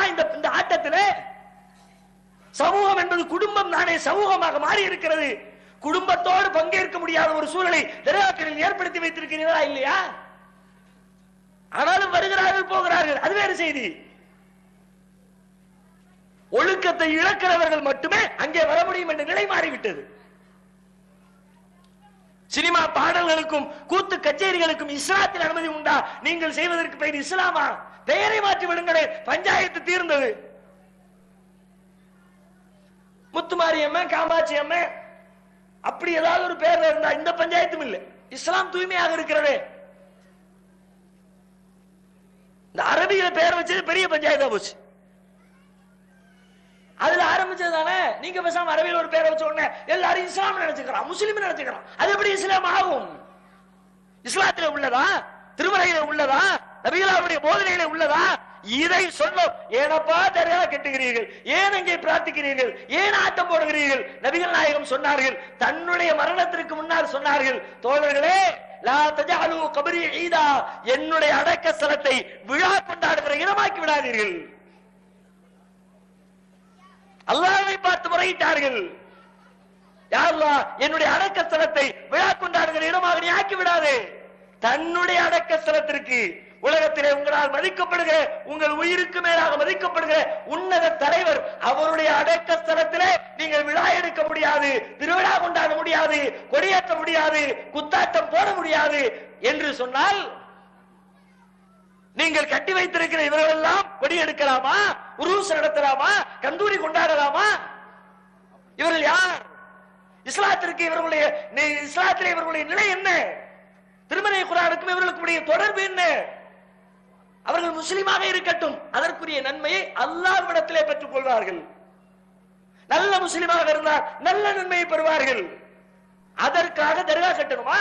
இதை கேட்டோம். உடனே சொன்னார்கள், அவுலியாக்களை திட்டுகிறார்கள் பார்த்தீர்களா? திட்டவில்லை, பொய்யான விமர்சனம். நாங்கள் கொள்கையை சொன்னோம், நீங்கள் அதை மாற்றி மக்களிடத்திலே திட்டுவதாக பேசிக் கொண்டிருக்கிறீர்கள். அடுத்து என்ன சொன்னோம்? மதுகபுகளை பற்றி சொன்னோம். மதுகபுகள் இஸ்லாத்திலே உள்ளவை அல்ல. திருமறை குர்ஆன் இஸ்லாத்தின் அடிப்படை, நபிகளாரின் போதனை இஸ்லாத்தின் அடிப்படை. இந்த இரண்டை தாண்டி இஸ்லாத்திலே எதுவும் இல்லை என்று சொன்னோம். ஷாஃபி, ஹனஃபி, ஹம்பலி, மாலிகி எந்த மதுஹபிற்கும் இஸ்லாத்திலே இடமில்லை என்று சொன்னோம். அடுத்து சொன்னார்கள், பார்த்தீர்களா, மேதமை நிறைந்த, அறிவு நிறைந்த, அறிவுஜீவிகளான, பேரறிஞர்களான இமாம்களே திட்டுகிறார்கள். மதுஹபை பின்பற்றாத என்று சொன்னால் இமாம திட்டுதான் அர்த்தமா? நான் சவால் விடுகிறேன், யாராவது நாங்கள் அந்த நீங்கள் எந்த இமாம்களின் பெயரால் மதுஹபுகளை வைத்திருக்கிறீர்களோ அந்த இமாம்களை தரக்குறைவாக திட்டினோம், விமர்சித்தோம் என்று ஒரே ஒரு சான்றை காட்ட முடியுமா? என்ன சொன்னோம்? அவர்களுக்கும் இஸ்லாத்திற்கும் சம்பந்தம் இல்லை என்று சொன்னோம். அவர்களுக்கும் இந்த மதுஹபுக்கும் தொடர்பில்லை என்று சொன்னோம். மதுஹபை உருவாக்கி கொண்டு அவர்களின் பெயரை நீங்கள் இணைத்துக் கொண்டு நீங்கள் தான் தவறு செய்கிறீர்கள் என்று உங்களை குற்றம் சொன்னோம். எங்களை திட்டாமனு சொன்னா சமுதாயத்தில் எடுபடாது, அவங்கள திட்டாமனு சொன்னா மக்கள் கோவப்படுவான், அதுக்காண்டி அவங்க மேல தூக்கி பழிய போட்டி அவர்கள் மீது, இமாம்கள் மீது. நாங்கள் திட்டியது உங்களை, உங்களுடைய செயலை, உங்களுடைய நடவடிக்கையை, இது தவறு என்று நாங்கள் விமர்சிக்கிறோம், திட்டுகிறோம், ஏசுகிறோம். அதுவும் காரண காரியத்தோடு, சும்மா சொல்லல. ஏன் முஹம்மது ரசூலுல்லாஹ் சொன்னீங்களே, முஹம்மது ரசூலுல்லாஹ் என்ன அர்த்தம்? முஹம்மது அவர்கள் அல்லாஹ்வின் தூதர். அப்படின்னா என்ன அர்த்தம்? நீங்கள் செய்கிற அனைத்து காரியங்களுக்கும் அவர்கள் தான் முன்மாதிரி. அவர்கள் எப்படி தொழுதார்களோ அப்படி நீங்கள் தொழ வேண்டும். அவர்கள் எப்படி நோன்பு இருந்தார்களோ அப்படி நீங்கள் நோன்பு இருக்க வேண்டும். அவர்கள் எப்படி திருமணம் செய்தார்களோ அப்படி நீங்கள் திருமணம் செய்ய வேண்டும். நபிகளார் முன்மாதிரி இருக்கிற பொழுது ஏன் உங்களுக்கு ஷாஃபி என்ற முன்மாதிரி, ஹனஃபி என்ற முன்மாதிரி, ஷாஃபி மதுஹப் என்ற முன்மாதிரி, ஹனஃபி மதுஹப் என்ற முன்மாதிரி ஏன் என்று கேள்வி எழுப்பினோம். இன்னும் சொன்னால் நாங்கள் என்ன சொல்கிறோமோ அதைத்தான் அந்த இமாம்களும் அன்றைக்கே சொன்னார்கள். ஒவ்வொரு இமாம்களுடைய நூலிலும் குறிப்பிடப்பட்டிருக்கிற ஒரு செய்தி, இதா ஸஹல் ஹதீஸு ஃபஹுவ மதுஹபி. ஆதாரபூர்வமான நபிமொழி கிடைத்தால் அதுவே என் மதுஹப். எல்லா இமாம்களும் சொன்ன வார்த்தை. வார்த்தையில வித்தியாசம் இருக்கும், சொன்ன கருத்து இது. ஷாஃபி இமாம், ஹனஃபி இமாம், ஹம்பலி இமாம், மாலிகி இமாம், அத்தனை மதுஹபுகளுடைய இமாம்களும் சொன்ன செய்தி என்ன? ஆதாரபூர்வமான நபிமொழி ஒன்று கிடைத்தால் அதுவே என் வழி. இதா குல்து கௌலன் யுகாலிபு கௌல ரசூலில்லாஹ், அல்லாஹ்வுடைய தூதருக்கு மாற்றமான ஒரு சொல்லை நான் சொல்லிவிட்டால் தோழர்களே, என்னுடைய சொல்லை இந்த சுவற்றிலே வீசி எரிந்துவிட்டு நபிகளாரின் சொல்லை எடுத்துக் கொள்ளுங்கள். சொன்னவர்கள் அந்த இமாம்கள். அவருடைய அறிவை குறைத்து மதிப்பிடுகிறோமா? அவருடைய சிந்தனையை குறைக்கிறோமா? அவருடைய உழைப்பை குறைத்து பேசுகிறோமா? இஸ்லாத்திற்காக அரும்பாடுபட்டார்கள், பல்வேறு விஷயங்களை ஆய்வு செய்தார்கள், தங்களால் இயன்ற மட்டும் மக்களுக்கு நல்லதை சொல்வதற்கு முயற்சி எடுத்தார்கள். ஆனால் நீங்கள் பின்பற்றுவது அவர்கள் பெயரால் உருவாக்கப்பட்ட ஒரு மதுஹபை. அவர்களால் அதை சொல்லவில்லை, செய்யவில்லை, அவர்களுக்கும் அதற்கும் சம்பந்தம் இல்லை. பின்னாடி வந்து யாரோ ஒருத்தர் எழுதின கதை. இன்னும் தெளிவாக சொல்வதாக இருந்தால், இஸ்லாத்தை அழிக்க நினைத்த யூதர்களால் செய்யப்பட்ட சதிதான் இந்த மதுஹப். அதை ஃபாலோ பண்ணிக்கிட்டு நம்மள யூத கை கூலிம்பாங்க. யூத வேலை என்ன? இஸ்லாத்துக்குள்ள நுழைஞ்சு இஸ்லாத்த மாதிரியே பேசுவான், இஸ்லாத்துல இல்லாததை பேசுவான். அவன் டெக்னிக்கே அப்படிதான், எப்போதுமே எதிர்த்து நின்று அடிக்க மாட்டான். அணைச்சு அழைக்கிறது யூதனுடைய வழிமுறை. நல்லவனை போன்று நடித்து அழைப்பது யூதனின் வழிமுறை. மார்க்கத்தை சொல்லுவதை போல நடித்து உங்களை அழித்திருக்கிறார்கள் யூதர்கள் மதுகுபனின் பெயரால். அதுல இருக்கிற செய்திகள் எல்லாம் வரத்தானே சொல்கிறது. அந்த செய்தியை படிச்சு பாருங்க. யாராவது ஒருத்தர் அதை நியாயப்படுத்த முடியுமா? மார்க்கத்தில் என்னவெல்லாம் சொல்லப்பட்டிருக்கிறதோ எல்லாத்தையும் காலி பண்றதுக்கு அதுல சட்டம் இருக்கு. இது எப்படி மார்க்கத்துக்கு விளக்கமா இருக்கும்? என்னவெல்லாம் சொல்லப்படுகிறது? திருமறை குர்ஆன் திருடுவதை பாவம் என்கிறது. நபிகளார் கடும் எச்சரிக்கை விடுத்தார்கள். வலா தஅகுலு அம்வாலக்கும் பைனக்கும் பில் பாத்தில், உங்களுடைய பணங்களை உங்களுக்கு இடையிலே அநியாயமான முறையில் சாப்பிடாதீர்கள். குர்ஆன் எச்சரிக்கிறது. இன்ன அம்வாலக்கும் வஅராலக்கும் வஅன்ஃபுஸக்கும் ஹராம் கஹுர்மத்தி யௌமிக்கும் ஹாதா வஃபீ பலதிக்கும் ஹாதா வஃபீ ஷஹரிக்கும் ஹாதா. மக்களே, நபியார் சொன்னார்கள், இறுதி பேருரையிலே சொன்னார்கள், உங்களில் ஒவ்வொருவருடைய பொருள், ஒவ்வொருவரின் உயிர், ஒவ்வொருவரின் மானம் மரியாதை மக்கா முக்கர்ரமாவை போல, துல்ஹஜ் மாதத்தை போல, ஹஜ் பெருநாள் தினத்தை போல புனிதம் வாய்ந்தது. புனிதத்தை கெடுத்து விடாதீர்கள், பிறர் பொருளில் எல்லை மீறி விடாதீர்கள். நபிகளார் எச்சரிக்கை செய்தார்கள். என்ன அர்த்தம்? அடுத்தவன் பொருள் அநியாயமா எடுத்துறாத, திருடாத, அதான அர்த்தம். ஒருவேளை திருடிட்டாம்னு தெரிஞ்சா குர்ஆன் சொல்லுகிறது, வஸ்ஸாரிகு வஸ்ஸாரிகத்து ஃபக்தஉ ஐதியஹுமா, திருடியது ஆணாயினும் பெண்ணாயினும் வெட்டு கரங்களை. திருட்டு என்பது ஜீரணித்துக் கொள்ள முடியாத பெரும் குற்றம். பார்ப்பதற்கு சிறிதாக தோன்றினாலும் விளைவு பெரியது. மேலோட்டமா பார்த்தா என்ன ஒரு 2000 ரூபாய் திருடுனா, ஒரு 10,000 ரூபாய் திருடுனா, அவ்வளவுதானே. இது ஒரு பெரிய விஷயமா? ஆழமாக சிந்தித்து பார்த்தால் அந்த 10,000-ஐ அவன் என்ன தேவைக்கு வைத்திருப்பான்? தகப்பனாருடைய மருத்துவத்திற்காக 10,000-ஐ எடுத்துட்டு போவான். நீ பேசாம பிக் பாக்கெட் அடிச்சுட்டு போயிட்ட. ஹாஸ்பிட்டல்ல போய் பாக்கெட்டை பாக்குறான், பணத்தை காணோம். டாக்டர் என்ன செய்வாரு? தர்மத்துக்கு சேவை பண்ணுவாரா? ஆக பெரிய கொள்ளைக்காரர்களாக மருத்துவர்கள் இன்றைக்கு மாறி இருக்கிறார்கள். அடுத்த கட்டம் என்ன? பைசாவை வச்சேன்னா நான் ஆபரேஷன் பண்றேன், இல்லாட்டி பாடியை தூக்கிட்டு வெளியே போ. அப்பமே பாடின்றுவோம். அப்பட கூட்டிட்டு வெளியே போன்னு கூட சொல்ல மாட்டான். அப்பமே சொல்லி அனுப்பிடுவாரு. வெளியே போச்சுன்னா பாடி தான் அர்த்தம், முடிவு எடுத்துக்க. வேற வழியில பாடியை தான் தூக்கிட்டு வருவான் அவன், மருத்துவம் பார்க்காம. மேலோட்டமாக பார்த்தால் 10,000 ரூபாய் திருடி இருக்கிறார். ஆழமாக சிந்தித்து பார்த்தால் அதனால் அவனை பெற்ற தகப்பனுக்கு மருத்துவம் செய்ய முடியாமல் தகப்பனை பறிகொடுத்திருக்கிறாரே, சாதாரணமான குற்றமா? அதனால் தான் இஸ்லாம் சொன்னது, திருட்டை ஒழிக்க வேண்டும். திருடியது நிரூபிக்கப்பட்டால் கையை வெட்டு, பொம்பளை கூட பார்க்காது. பல பேர் அப்படித்தான் வருவான், ஐயோ பாவம் பொம்பளை. இப்ப இந்த இணையதளங்கள்ல முகநூல்கள் எல்லாம் ரொம்ப பிரபலமாக ஓடிக்கொண்டிருக்க வீடியோக்கள் என்ன தெரியுமா? பொம்பளைங்க திருடுற திருட்டு தான். பெரிய பெரிய சூட் கேஸையே தூக்கி காலுக்குள்ள ஒழிச்சு வச்சுட்டு போய்கிட்டு இருக்குதுவோம். எல்லாம் வீடியோல போட்டு கிழிச்சுக்கிட்டு இருக்கானுவோ, ரகசிய கேமராவில் எடுத்து. எப்படா வைக்க உள்ள அவ்வளவு தூரம் செட்டப்போட வந்து இஸ்லாம் சொல்ல இறக்கப்பட பெண்ணுக்கு இறக்கப்படணும். எதுல இறக்கப்படணும் அதுல இறக்கப்படும். திருடிட்டா பொம்பளைன்னு பார்க்காத, வெட்டு கைய. இந்த அளவுக்கு திருட்டுக்கு எதிராக இஸ்லாம் யுத்த பிரகடனம் செய்கிறது. மதுகபு சொல்கிறது, திருட வேண்டும் என்ற விருப்பமா? ஒண்ணும் கவலைப்படாத, ஏன் ரூட்டுக்கு வா, ஒன்னு நான் கைய வெட்டாம பாதுகாக்கிறேன். எப்படிப்பா கைய வெட்டாம பாதுகாப்ப? வா, வழி சொல்லி தர்றேன். ஒரு வீட்டுல போய் திருட போறதா இருந்தா ஒத்தேர திருடாத மாட்டிக்குவேன். 2 பேரா சேர்ந்து வா, உனக்கு நான் ஐடியா சொல்றேன். என்ன ஐடியா? மதுகபு சொல்றார். ஹிதாயன்னு நினைக்கிறேன். ஹனபி மதுஹபுடைய நூல் தான் அனைமாதிரி ஹிதாயாவாக இருக்க வேண்டும். அவரு சொல்றாரு, 2 பேர் வா, ஒருத்தன் வீட்டுக்குள்ள போயிரு, இன்னொருத்தன் வெளியே நில்லு திருடுறதுக்கு.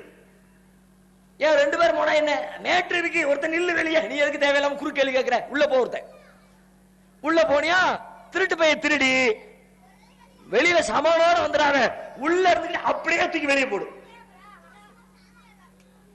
சைடுல திண்டு கிண்டு இருக்குது, சின்ன சோறு இருந்துச்சுன்னா அங்க சோத்துக்கு அந்த பக்கம் இருந்து தூக்கி சோத்துக்கு இந்த பக்கம் போட்டு போட்டுட்டியா? போட்டு சாமான போட வேண்டிய சாமான பூரா போடு. போட்ட பிறகு வெறுமனே வெளியே வந்துரு. வெளியில நிக்கிற நீ என்ன பண்ணு?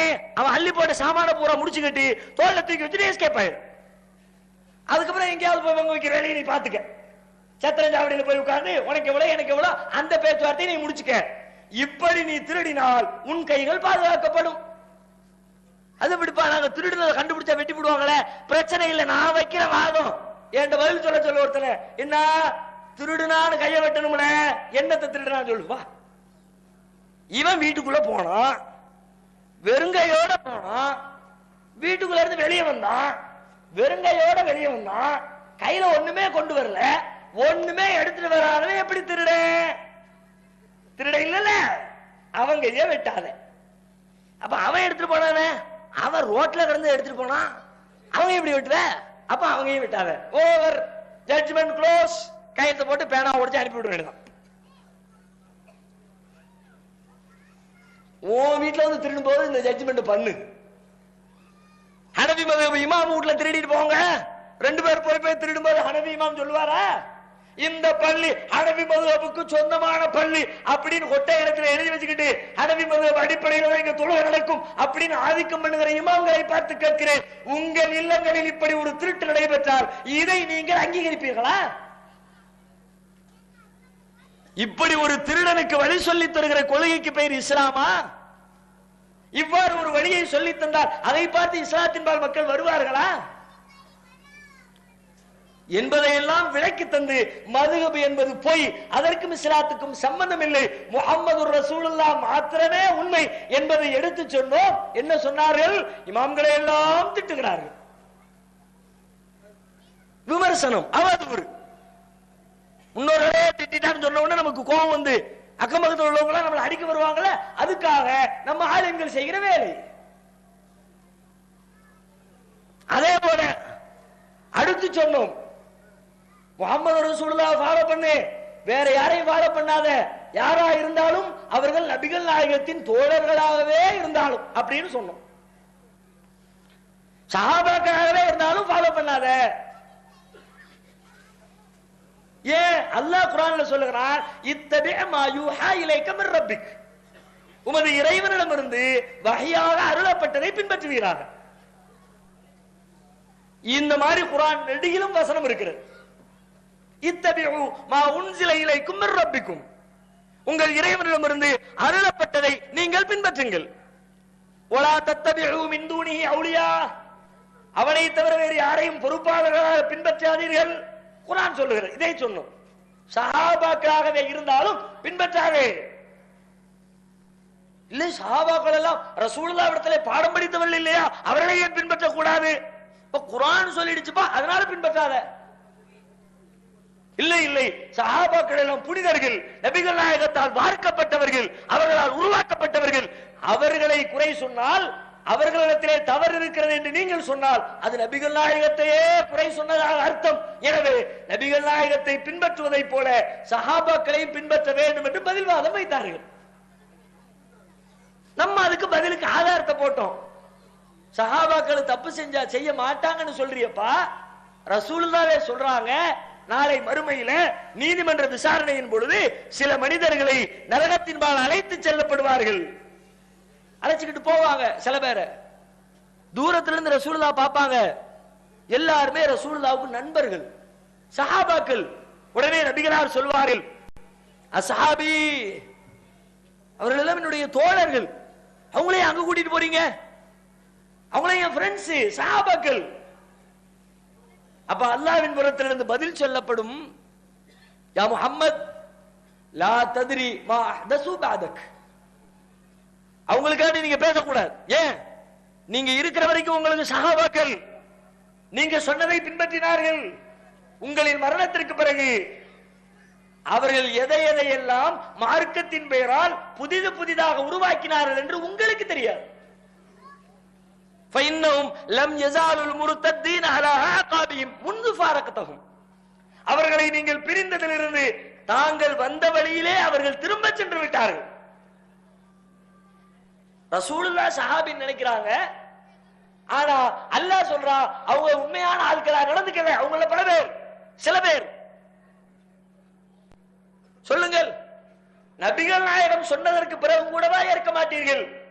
சஹாபாக்களை மதியுங்கள், அவர்களை போற்றுங்கள், அவர்களை பாராட்டுங்கள், அவர்களுடைய தியாகங்களை மக்களிடத்திலே பேசுங்கள், அது குறித்த மக்களுக்கு ஆர்வமூட்டுங்கள். அவர்கள் வழியாகத்தான் அல்லாஹ் இந்த மார்க்கத்தை உலகத்திற்கு வெளிப்படுத்தி இருக்கிறார் என்பதை அழுத்தம் திருத்தமாக சொல்லுங்கள். அதிலே எங்களுக்கு மாற்று கருத்தில்லை, நாங்களும் சொல்லுகிறோம். என்ன சிறப்பு இருக்கிறதோ சிறப்பை சொல்லுங்கள், அதற்கு மேல் அதிகமாக எதையும் சொல்லாதீர்கள், அவர்களை பின்பற்றுகிற இடத்திலே வைக்காதீர்கள் என்று சொன்னோம். உடனே சொன்னார்கள், சஹாபாக்களை திட்டுகிறார்கள். தர்காவுக்கு போகாதே என்றால் அவுலியாவை திட்டினான், மதுகபை பின்பற்றாதே என்றால் இமாம்களை திட்டினான், சஹாபிகளை பின்பற்றாதே என்றால் சஹாபாக்களை திட்டினான். திட்டினோமா? என்ன திட்டினோம்? என்ன வார்த்தையில் பேசினோம்? ஆதாரத்தோடு சான்றுகளோடு சமர்ப்பிக்க தயாரா? எதுவும் இல்லை, அனைத்தும் போய். ஏன் தெரியுமா? எதுக்கு இந்த விமர்சனம் தெரியுமா? முன்னோர்களை எல்லாம் திட்டினாம்னு சொன்னா பொதுவாக முன்னோர் மேல உள்ள பாசத்துல எல்லாத்துக்கும் கோபம் வரும். இதுதான் மூசா அலைஹிஸ்ஸலாம் காலத்தை வாழ்ந்த ஃபிரௌன் கையில் எடுத்த கொள்கை.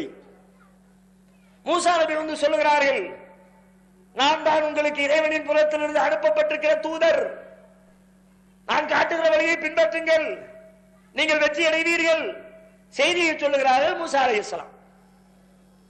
ஃபிரௌன் பார்க்கிறான், இந்த ஆளு சொல்றதை கேட்டுட்டு எல்லா பேரும் அந்த பக்கம் தலையாட்டிடுவோம் போல இருக்க, விடக்கூடாத, என்ன பண்றது? டைவர்ட் பண்ணுவோம், மக்களை இவர்களுக்கு எதிராக, மூசாவிற்கும் ஹாரூனுக்கும் எதிராக மக்களை திருப்புவோம் என்று ஒரு முடிவெடுக்கிறான். முடிவெடுத்துட்டு கேட்கிறான், சரிப்பா நாங்கெல்லாம் ஓகே, நேரான வழியில இல்ல, இதை ஃபாலோ பண்ணாததுனால சொர்க்கம் போயிடுவோம் என்று சொன்னால் முன்னோர்களுடைய நிலை என்ன? எதுக்கு இந்த கேள்வி போடுறான்? மூசா நபி, யாரு செஞ்சா என்னையா? தப்பு தப்பு தாயா, நீ வணங்கினால், நீ சிலை வணங்கினாலும் நரகம் தான், உங்க அப்பம் பார்த்த சிலை வணங்கினால் நரகம் தான் அப்படின்னு பதில சொல்லுவாரு. சொன்ன உடனே எதிரி நம்ம பக்கத்துல இருக்கிற மக்கள் எல்லாம், நம்ம அப்பம் பாட்டனே அவன் குறை சொல்றானா, விடக்கூடாதுடா அப்படின்னு சண்டைக்கு வருவான். அந்த சண்டையை உண்டாக்குறதுக்காக ஃபிரௌன் கேட்கிற கேள்வி இது. அப்ப முன்னோர்களுடைய நிலை. மூசா அலைஹிஸ்ஸலாம் பதில் சொல்லுகிறார்கள், அற்புதமான பதில். அந்த சபையிலே அவர்கள் தப்பித்துக் கொள்ளுகிற பதிலும் கூட, உண்மையான பதிலும் கூட. மூசா நபி சொல்லுகிறார்கள், இல்முஹா இன்த ரப்பி ஃபீ கிதாப் லா யலில்லு ரப்பி வலா யன்சா. அது பற்றிய ஞானம் என் இறைவனின் பதிவேட்டிலே இருக்கிறது, அவன் வழிதவறவும் மாட்டான், அவன் எதையும் மறக்கவும் மாட்டான். என்ன அர்த்தம்? அதை பத்தி நான் பேச வரலப்பா, அதை அல்லாஹ் பாத்துக்குவான், நான் ஓமேற்ற பேச வந்திருக்கேன். நம்ம ரெண்டு பேருக்குள்ள பிரச்சனையை பேசு, ஏன் அப்பம் பாட்டனை இழுக்கிற, அதை விடு அப்படி மூசா நபி. அதே வழியை இன்றைக்கு கடைபிடிக்கிறார்கள். அடித்தார்கள், உதைத்தார்கள், ஊர் விளக்கினார்கள், அச்சுறுத்தினார்கள், மிரட்டினார்கள், சிறையில் அடித்து கொடுமைப்படுத்துகிற வேலைகள் எல்லாம் ஈடுபட்டார்கள். அத்தனை ஆயுதங்களும் பறிக்கப்பட்டதற்கு பிறகு நம்முடைய கொள்கை, நம்முடைய பேச்சு, நம்முடைய வழிமுறை, நம்முடைய பிரச்சாரம் தவறு என்று காட்டுவதற்காக இப்பொழுது எடுத்திருப்பது விமர்சனங்கள், குற்றச்சாட்டுகள், அவதூறுகள். ஆனால் அல்லாஹ்வின் அளப்பெரும் கிருபையினால் அவர்கள் வைக்கிற அவதூறுகளை கூட இந்த சமுதாயம் அதன் உண்மை நிலையை ஒவ்வொரு நாளும் விளங்குகிறது. பொய்யான குற்றச்சாட்டுகளை தான் அவர்கள் முன்வைக்கிறார்கள் என்பதை பொதுமக்கள் அனைவரும் ஒவ்வொரு நாளும் விளங்கி விளங்கி விளங்கி அவர்களுடைய அவதூறுகளில் இருந்து விடுபட்டு வெளியில் வந்து கொண்டே இருக்கிறார்கள். ஏகத்துவத்தின்பால் அவர்கள் நுழைந்து கொண்டே இருக்கிறார்கள். அதற்கு ஒரு சாட்சிதான் இங்கே நடைபெற்றுக் கொண்டிருக்கிற இந்த பொதுக்கூட்டம். இதற்கு முன்னால் ஒரு கூட்டம் நடத்துவதற்கு எத்தனை தடை. இதே போல ஒரு 2-3 ஆண்டுகளுக்கு முன்னால் நான் வந்து ஆற்றிய ஒரு உரை நிகழ்த்துவதற்காக ஏற்பாடு செய்யப்பட்டிருந்த ஒரு பொதுக்கூட்டம் இந்த இடத்திலே போட முயற்சித்தோம். அன்றைக்கு தோல்வி, முடியவில்லை, தடை, முடியாது, இங்கே பொதுக்கூட்டம் நடத்த அனுமதி கிடையாது என்று அத்தனை பேர் மறுத்தார்கள். இயலாமையினால் இங்கிருந்து கூட்டத்தை வேறு இடத்திற்கு மாற்றினோம். 3 ஆண்டுகள் கழியவில்லை, அல்லாஹ் ரப்பல் ஆலமீன் அன்றைக்கு மறுக்கப்பட்ட உரிமையை இன்றைக்கு பெற்றிருக்கிறோம். என்ன ஆச்சு? என்ன நடந்துருச்சு? யோசித்து பாருங்கள். அந்த வகையில் இங்கே அடியக்கமங்கலத்தில் இந்த ஏகத்துவத்தின் வளர்ச்சியை பார்த்து பொறுக்க முடியாதவர்கள், நம்மோடு பலகாலம் பணியாற்றி விட்டு பிரிந்தவர்கள், பிரிக்கப்பட்டவர்கள். இங்கே வைக்கிற விமர்சனங்கள் முக்கியத்துவம் வாய்ந்தது. இங்க என்ன விமர்சனம்? இதெல்லாம் எல்லா பக்கங்களும் வைக்கிற விமர்சனம். அவுலியாவை திட்டுறான், இமாம திட்டுறான், சஹாபியை திட்டுறான். இது ஊரெல்லாம் வைக்கிற விமர்சனம். எங்க போனாலும் சொல்வார்கள். இங்க என்ன? இங்கே வைக்கப்படுகிற விமர்சனம், இவர்கள் கொள்கைவாதிகள் அல்ல, காசு பணத்திற்கு ஆசைப்படுகிற, பணத்திற்காக வேண்டி வேலை செய்கிற கூட்டம், சொத்துவத்துக்களுக்காக வேலை செய்கிற கூட்டம். நம் மீது குற்றச்சாட்டு சொல்லுகிறவர்கள் ஒரு நிமிடம் தங்கள் நெஞ்சில் கை வைத்து சிந்திக்கட்டும். உங்களின் கேள்விகள் அல்லாஹ்விடத்திலே பதிவு செய்யப்படுகிறது என்பதை நினைவிலே வைத்து உங்கள் வார்த்தைகளை நீங்கள் வெளிப்படுத்த வேண்டும். லா யல்ஃபிதுஹா மின் கௌலின் இல்லா லதை ரகீபுன் அதீத். ரகீப், அதீத் என்ற இருவருடைய பதிவுகள், பதிவேடுகளில் பதிவு செய்யப்படாமல் எந்த மனிதனும் எந்த சொல்லையும் சொல்ல முடியாது. குர்ஆன் சொல்லுகிறது.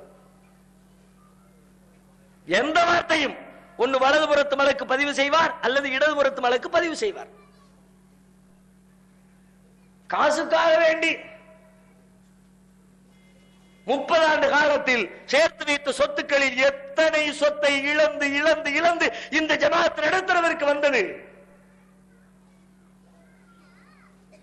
ஆரம்பத்திலே ஜாக்கிலே இருந்தோமே, அங்கில்லாத சொத்தா?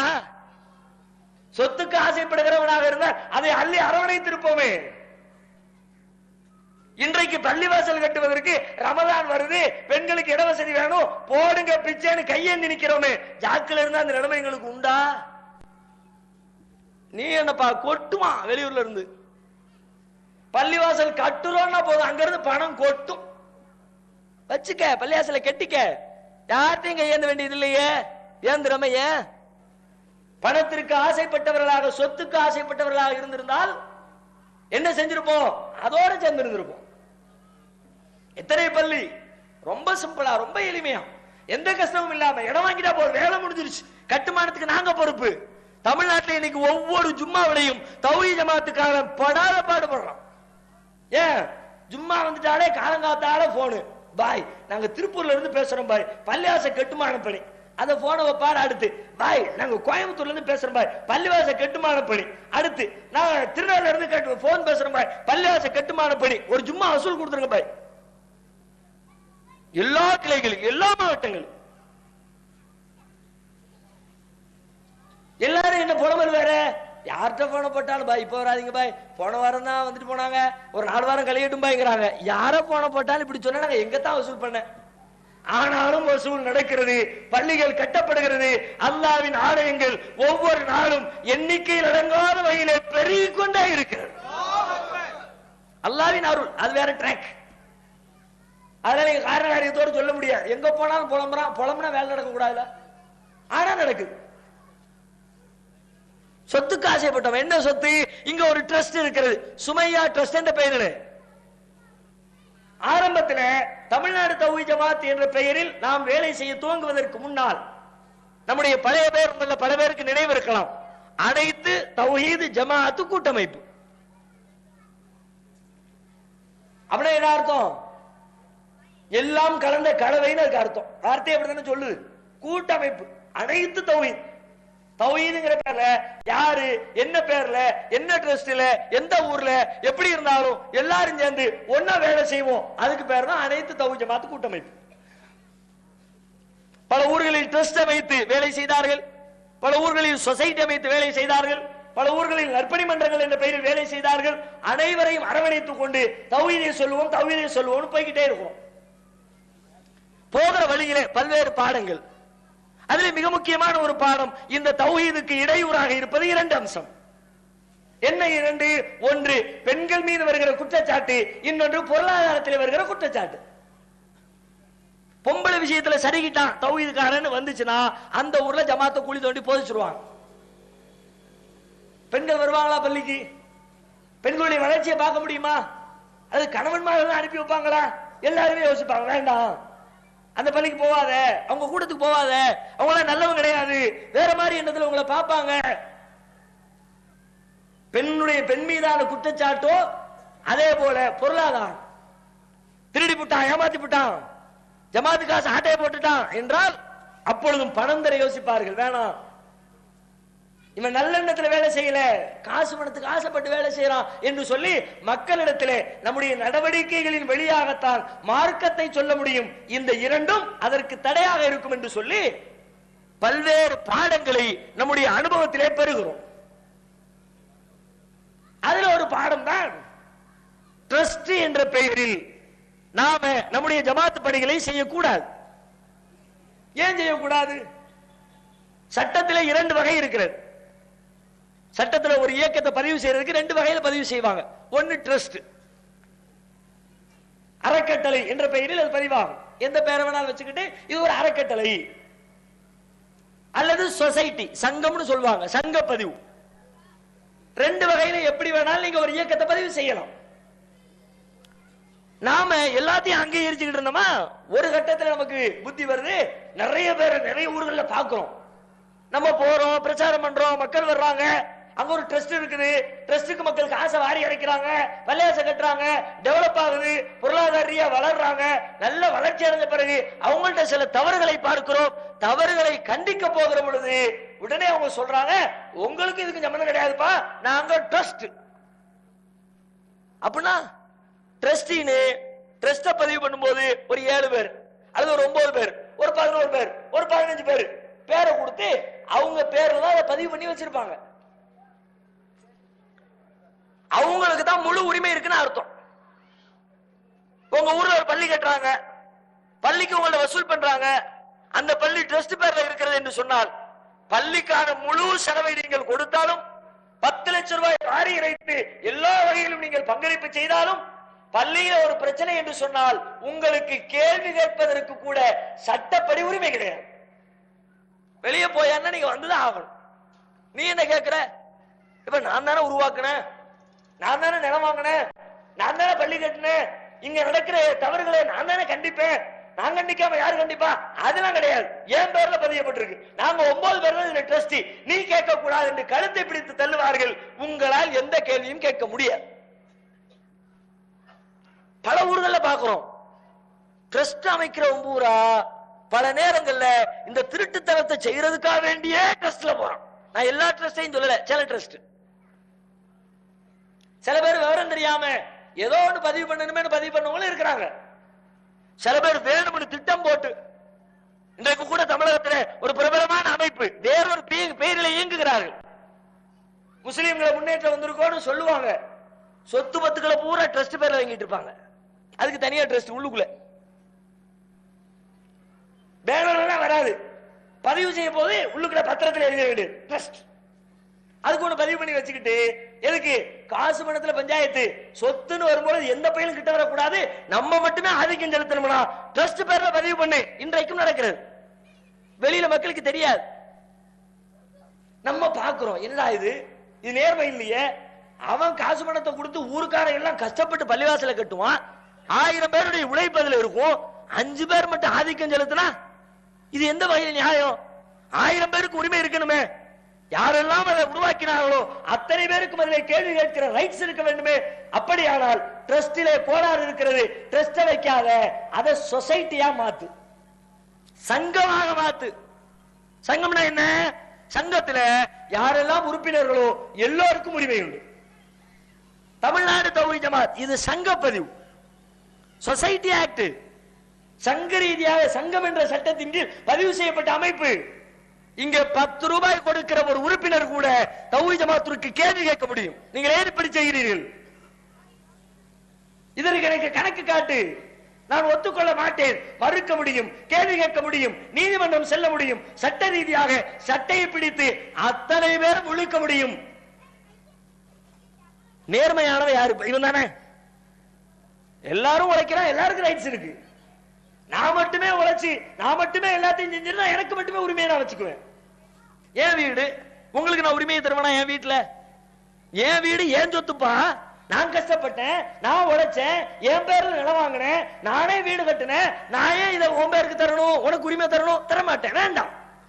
உன் வீட்டை தர சொல்லலப்பா, பொது சொத்து, சமுதாய சொத்து, எங்களிடம் வசூல் பண்ணி கட்டப்பட்ட ஒரு பள்ளி, அப்படிப்பட்ட ஒரு இடத்துல 10 பேர் கையில நீ ஆதிக்கத்தை வச்சிருந்தா இது நேர்மைக்கு அழகில்லை, மனிதர்களை வழிதவர செய்து விடும்.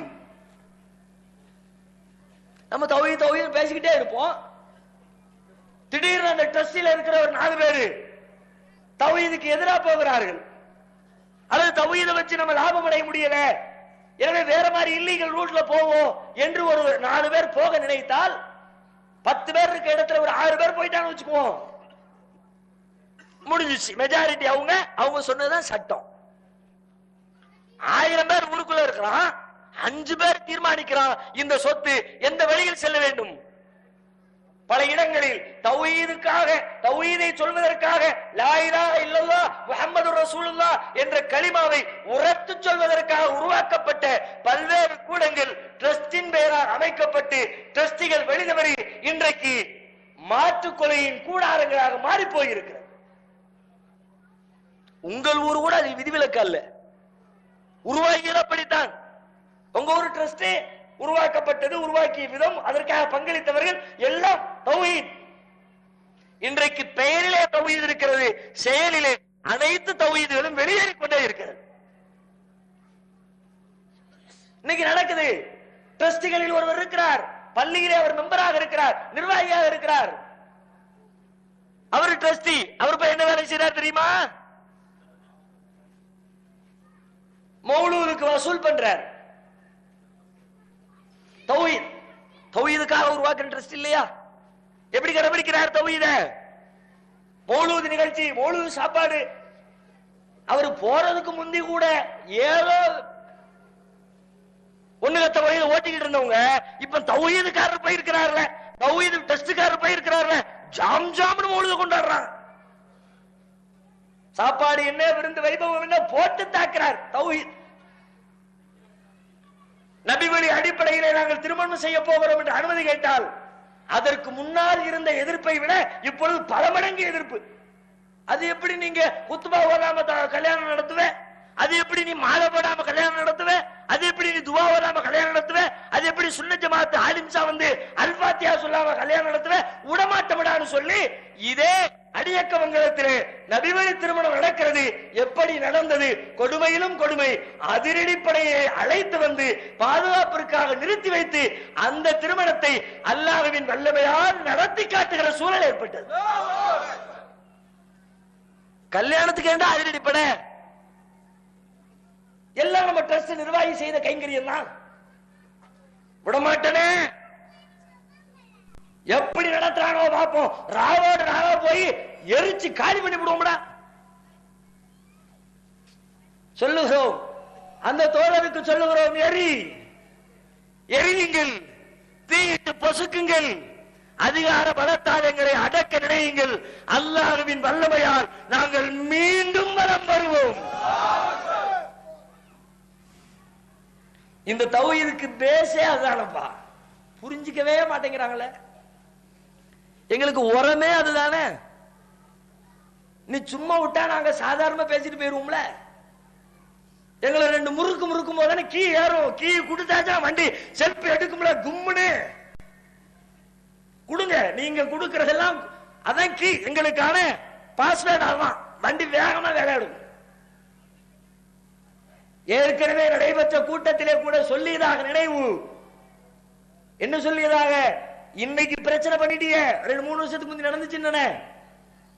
எங்களுடைய விருப்பத்திற்கு எதிராக எந்த இடத்திலே போட்டு மக்களுக்கு சத்தியத்தை சொல்ல நினைக்கிறோமோ அங்கே உங்களுடைய ஆதிக்கத்தால், அதிகார பலத்தால் அதை தடுத்து வேறொரு இடத்திற்கு மாற்றம் செய்து விட்டீர்கள். கூடிய விரைவிலே இன்ஷா அல்லாஹ் அதே இடத்திலே எங்களுடைய பிரச்சாரம் முழங்கும் என்று சொன்னோம். நடந்ததா இல்லையா? நடந்து கொண்டிருக்கிறதா இல்லையா? அப்ப ட்ரஸ்ட்ங்கிற பேர்ல வழி தவறுவதற்கு, எல்லை மீறுவதற்கு, கொள்கை மாறுவதற்கு, பொருளாதாரத்தை 5 பேர் 10 பேர் மட்டுமே அமைத்துக் கொள்வதற்கு அதிக வாய்ப்பு இருக்கிறது. எனவே ட்ரஸ்ட் வேண்டாம் என்ற முடிவுக்கு நாம வந்தோம். பல ஊர்ல பார்த்துட்டோம்ல. அந்த முடிவுகளை எங்கெல்லாம் நமக்கு கீழே ட்ரஸ்ட் இருந்தாங்களோ எல்லாத்தையும் போய் சொன்னோம். வேணாம்பா, இந்த ட்ரஸ்ட் நல்லது இல்ல, நீ நல்ல எண்ணத்துல வச்சிருக்கிற, பல நேரத்துல அதுல கெட்டவங்க வந்து உட்கார்ந்துட்டு 5 பேர் 10 பேர்ல யாராவது ஒரு 4-5 பேர் மாறி போயிட்டாங்கன்னா மொத்தமும் மாறி போயிருது. அல்லாஹ்வுக்காக வேண்டி உருவாக்கப்பட்ட இந்த பள்ளி அடுத்தவர்களுடைய கொள்கை கூடாரமாக, கெட்டவர்களுடைய கூடாரமாக மாறிவிடக் கூடாது. எனவே இதனுடைய செட்டப்புகளை மாற்றுங்கள், மக்களுக்கு உரிமையை கொடுங்கள். 5 பேர் வெளித வருவதை விட 50 பேர் வெளித வருவதற்கான வாய்ப்பு குறைவு. அதுக்காண்டி வெளித வர மாட்டாங்க அர்த்தம் இல்லை. ஊருக்குள்ள 50 பேர் இருக்கிறோம், நீங்க 5 பேர் இருக்கிறீங்க, வெளித வருவதற்கான வாய்ப்பு அதிகம் யாருக்கு? 5 பேரை விட 50 பேருக்கு குறைவு. எண்ணிக்கை நிறைய இருக்கிறான். எல்லாமே டக்குன்னு ஒரே நேரத்தில் சேர்ந்துட மாட்டாங்க, அங்கிட்டு இங்கிட்டு இழுப்பாங்க.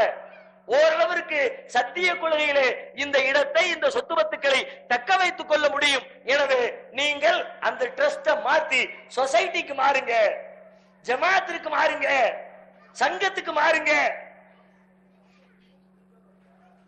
இதுல என்ன தவறு? அதுதான் சொத்தை எழுதி கேட்டார்கள். ஊருக்குள்ள ஓடுதா அடியக்க மலத்துல அல்தாதி வந்தார், இரவோடு இரவாக சொத்தை எழுதி கேட்டார். நைட்டோட நைட்டா வந்து, நைட்டோட நைட்டா வந்து ஒரு நல்ல காரியம் செய்யக்கூடாதா? நைட்டோட நைட்டா வந்து திருடிட்டு போயிட்டாம்னா சொல்லு. இரவோடு இரவா திருடுறவன் கூட அப்பதான் வருவான், முதல்ல வரமாட்டான். அது கூட குறுக்கட்டத்தனம் தான் ஒரு வகையில. நைட்டோட நைட்டா வந்து இரவோடு இரவா வந்து சொத்தை எழுதி கேட்டேன். எங்க எழுதி கேட்டேன், என்னத்தை எழுதி கேட்டோம்? ஊர் உலகத்துல எங்களுக்கு சொத்தே இல்லை, நாங்க பிச்சை எடுத்து உட்கார்ந்து இருக்கிறோம். உன் சொத்தை வச்சுதான் நாங்க குடியிருக்கிற வீடு கட்ட போறோமா? எத்தனை லட்சம், எத்தனை கோடி? ஒவ்வொரு ஊரையும் போய் பார். ஏது அடியக்கு மங்களத்தை எடுத்துக்க. இப்ப எவ்வளவு இருக்கு? ஒண்ணு இல்லைங்க, அல்லாஹ்வின் கிருபையினால் 2 இடங்கள் வாங்கப்பட்டு 2 மர்கஸ்கள், ஒரு நூலகம் வேறு. எப்படிப்பட்ட நிலையில 2010 தீவுத்திடல் இடஒதுக்கீடு மாநாடு நடக்கணுமே. அப்ப நம்ம நிர்வாகி போய் ஒரு போயிருக்க கூடாது, சரி ஏதோ ஒரு எண்ணத்துல போயிருக்கிறாரு. ட்ரஸ்ட்ல முக்கியஸ்தராக இருந்த ஒரு சகோதர இடத்துல போய், அவர் தான் எல்லாம் ஆளினார் ட்ரஸ்ட்ல போய், இந்த மாதிரி இடஒதுக்கீடு போராட்டம் வச்சிருக்கோம், ஏதாவது செய்யுங்கன்னு இருக்கிறார். செய்யறவர் செய்யலாம், செய்யாவிட்டா விருப்பம் இல்லாட்டி போன பத்தி விடலாம், என்ன சொல்லலாம், பிரச்சனை இல்லை. அப்பொழுது அவர் ஒரு செய்தி சொல்லி அனுப்பியதாக அவர் சொன்னார். அந்த உடனே சொன்னார், நீ வெளிநாட்டில இருந்து வந்திருக்க தம்பி, உனக்கு உள்நாட்டை பத்தி தெரியுமா? அடியக்கமங்கலத்தில் ஒரு நிர்வாகம் வச்சு ஒரு இயக்கத்தை நடத்தி கஷ்ட நஷ்டங்களை அனுபவிச்சு முடியுமா உனக்கு? உனக்கு ஊரை பத்தி என்ன தெரியும்? சவால் விடுறேன், குறிச்சிக்க. என்ன குறிச்சிக்க? நீ மட்டும் 1 வருஷம் இந்த ஜமாத்தை ரன் பண்ணிட்டனா என் ஒத்த சைடு மீசை எடுத்துறேன். ஏப்பா அதை எடுத்து ஊருக்கெல்லாம் உலகத்துக்கெல்லாம் தானம் பண்ணி மக்களை பூரா டெவலப் பண்ணிடலாம் பாருங்க. ஒத்த சைடு மீசை எடுத்துறேன். 1 வருஷத்துக்கு ஒத்த சைடுனா இப்ப வருஷம் 4 வருஷம் ஆயிடுச்சு. 5 வருஷம் இருக்குமா? 5 வருஷம் ஆயிடுச்சு. இப்ப 5 சைடு மீசைக்கு எங்க போவ? அப்ப மீசை, தாடி, தலையில தொப்பி, இப்ப என்னெல்லாம் இருக்கோ எல்லாத்தையும் காலி பண்ண வேண்டியதான். என்ன வார்த்தை? ஏகத்துவம் உருவாக்குகிற வார்த்தையா? ஏகத்துவாதிகளிடத்தை வர வேண்டிய சொல்லா? இதற்கு பெயர் ஏகத்துவமா? இதற்காக நீங்கள் ட்ரஸ்ட் வைத்திருக்கிறீர்களா? இவர்கள் சொல்லுவதற்கு பெயர் ஏகத்துவம் என்று சொல்லி அவர்களை சுற்றி அவர்களுடைய இயக்கத்தை, ட்ரஸ்டை வளர்ப்பதற்கு நீங்கள் பொருளாதாரத்தை கொடுத்தால் ஏகத்துவம் வளருமா? மக்களுக்கு உரிமை கொடு என்று சொல்வது என்ன தவறு? அதில் என்ன குற்றம்? 5 பேர் வச்சிருக்காங்க, யாரெல்லாம் பாடுபட்டானோ எல்லாருக்கும் ரைட்ஸ் உண்டு சொல்லு. அதுல ஒரு ஆப்ஷன் கூட சொன்னோம், நீ ட்ரஸ்ட கூட மாத்த வேணாம்பா. நான் சொன்னேன், எனக்கு நினைவு இருக்கிறது, நான் வந்து பேசும்பொழுது சில நேரத்தில் ட்ரஸ்ட்ல இருந்து மாத்துறதுக்கு மனசு இடம் கொடுக்காம இருக்கலாம். நம்ம ஏற்கனவே நீங்க அனுமதிச்ச காலத்துல தானே நாங்க இந்த ட்ரஸ்ட் அமைச்சோம், ஏற்கனவே ஓகே சொல்லிட்டு இப்ப வந்து மாட்டேங்கிறீங்கள அப்படின்னு உங்களுக்கு கருத்து வேறுபாடு இருக்கலாம். சரி, அது கூட பிரச்சனை இல்லை. அதே பெயரில் இயங்குங்கள், ட்ரஸ்ட்ல கூட இருங்க. என்ன செய்யுங்க? 10 ட்ரஸ்டின்னு பதிவு செஞ்சு வச்சிருக்கிறீங்களா? சட்டப்படி செய்யப்பட்டிருக்கிற பதிவுல உங்க 11 பேர் இருக்குதா? நீங்க ஊருக்குள்ள எத்தனை பேர் தௌஹீத்காரன் இருக்காங்க பேர் எடுங்க, எல்லா லிஸ்டையும் எடுங்க.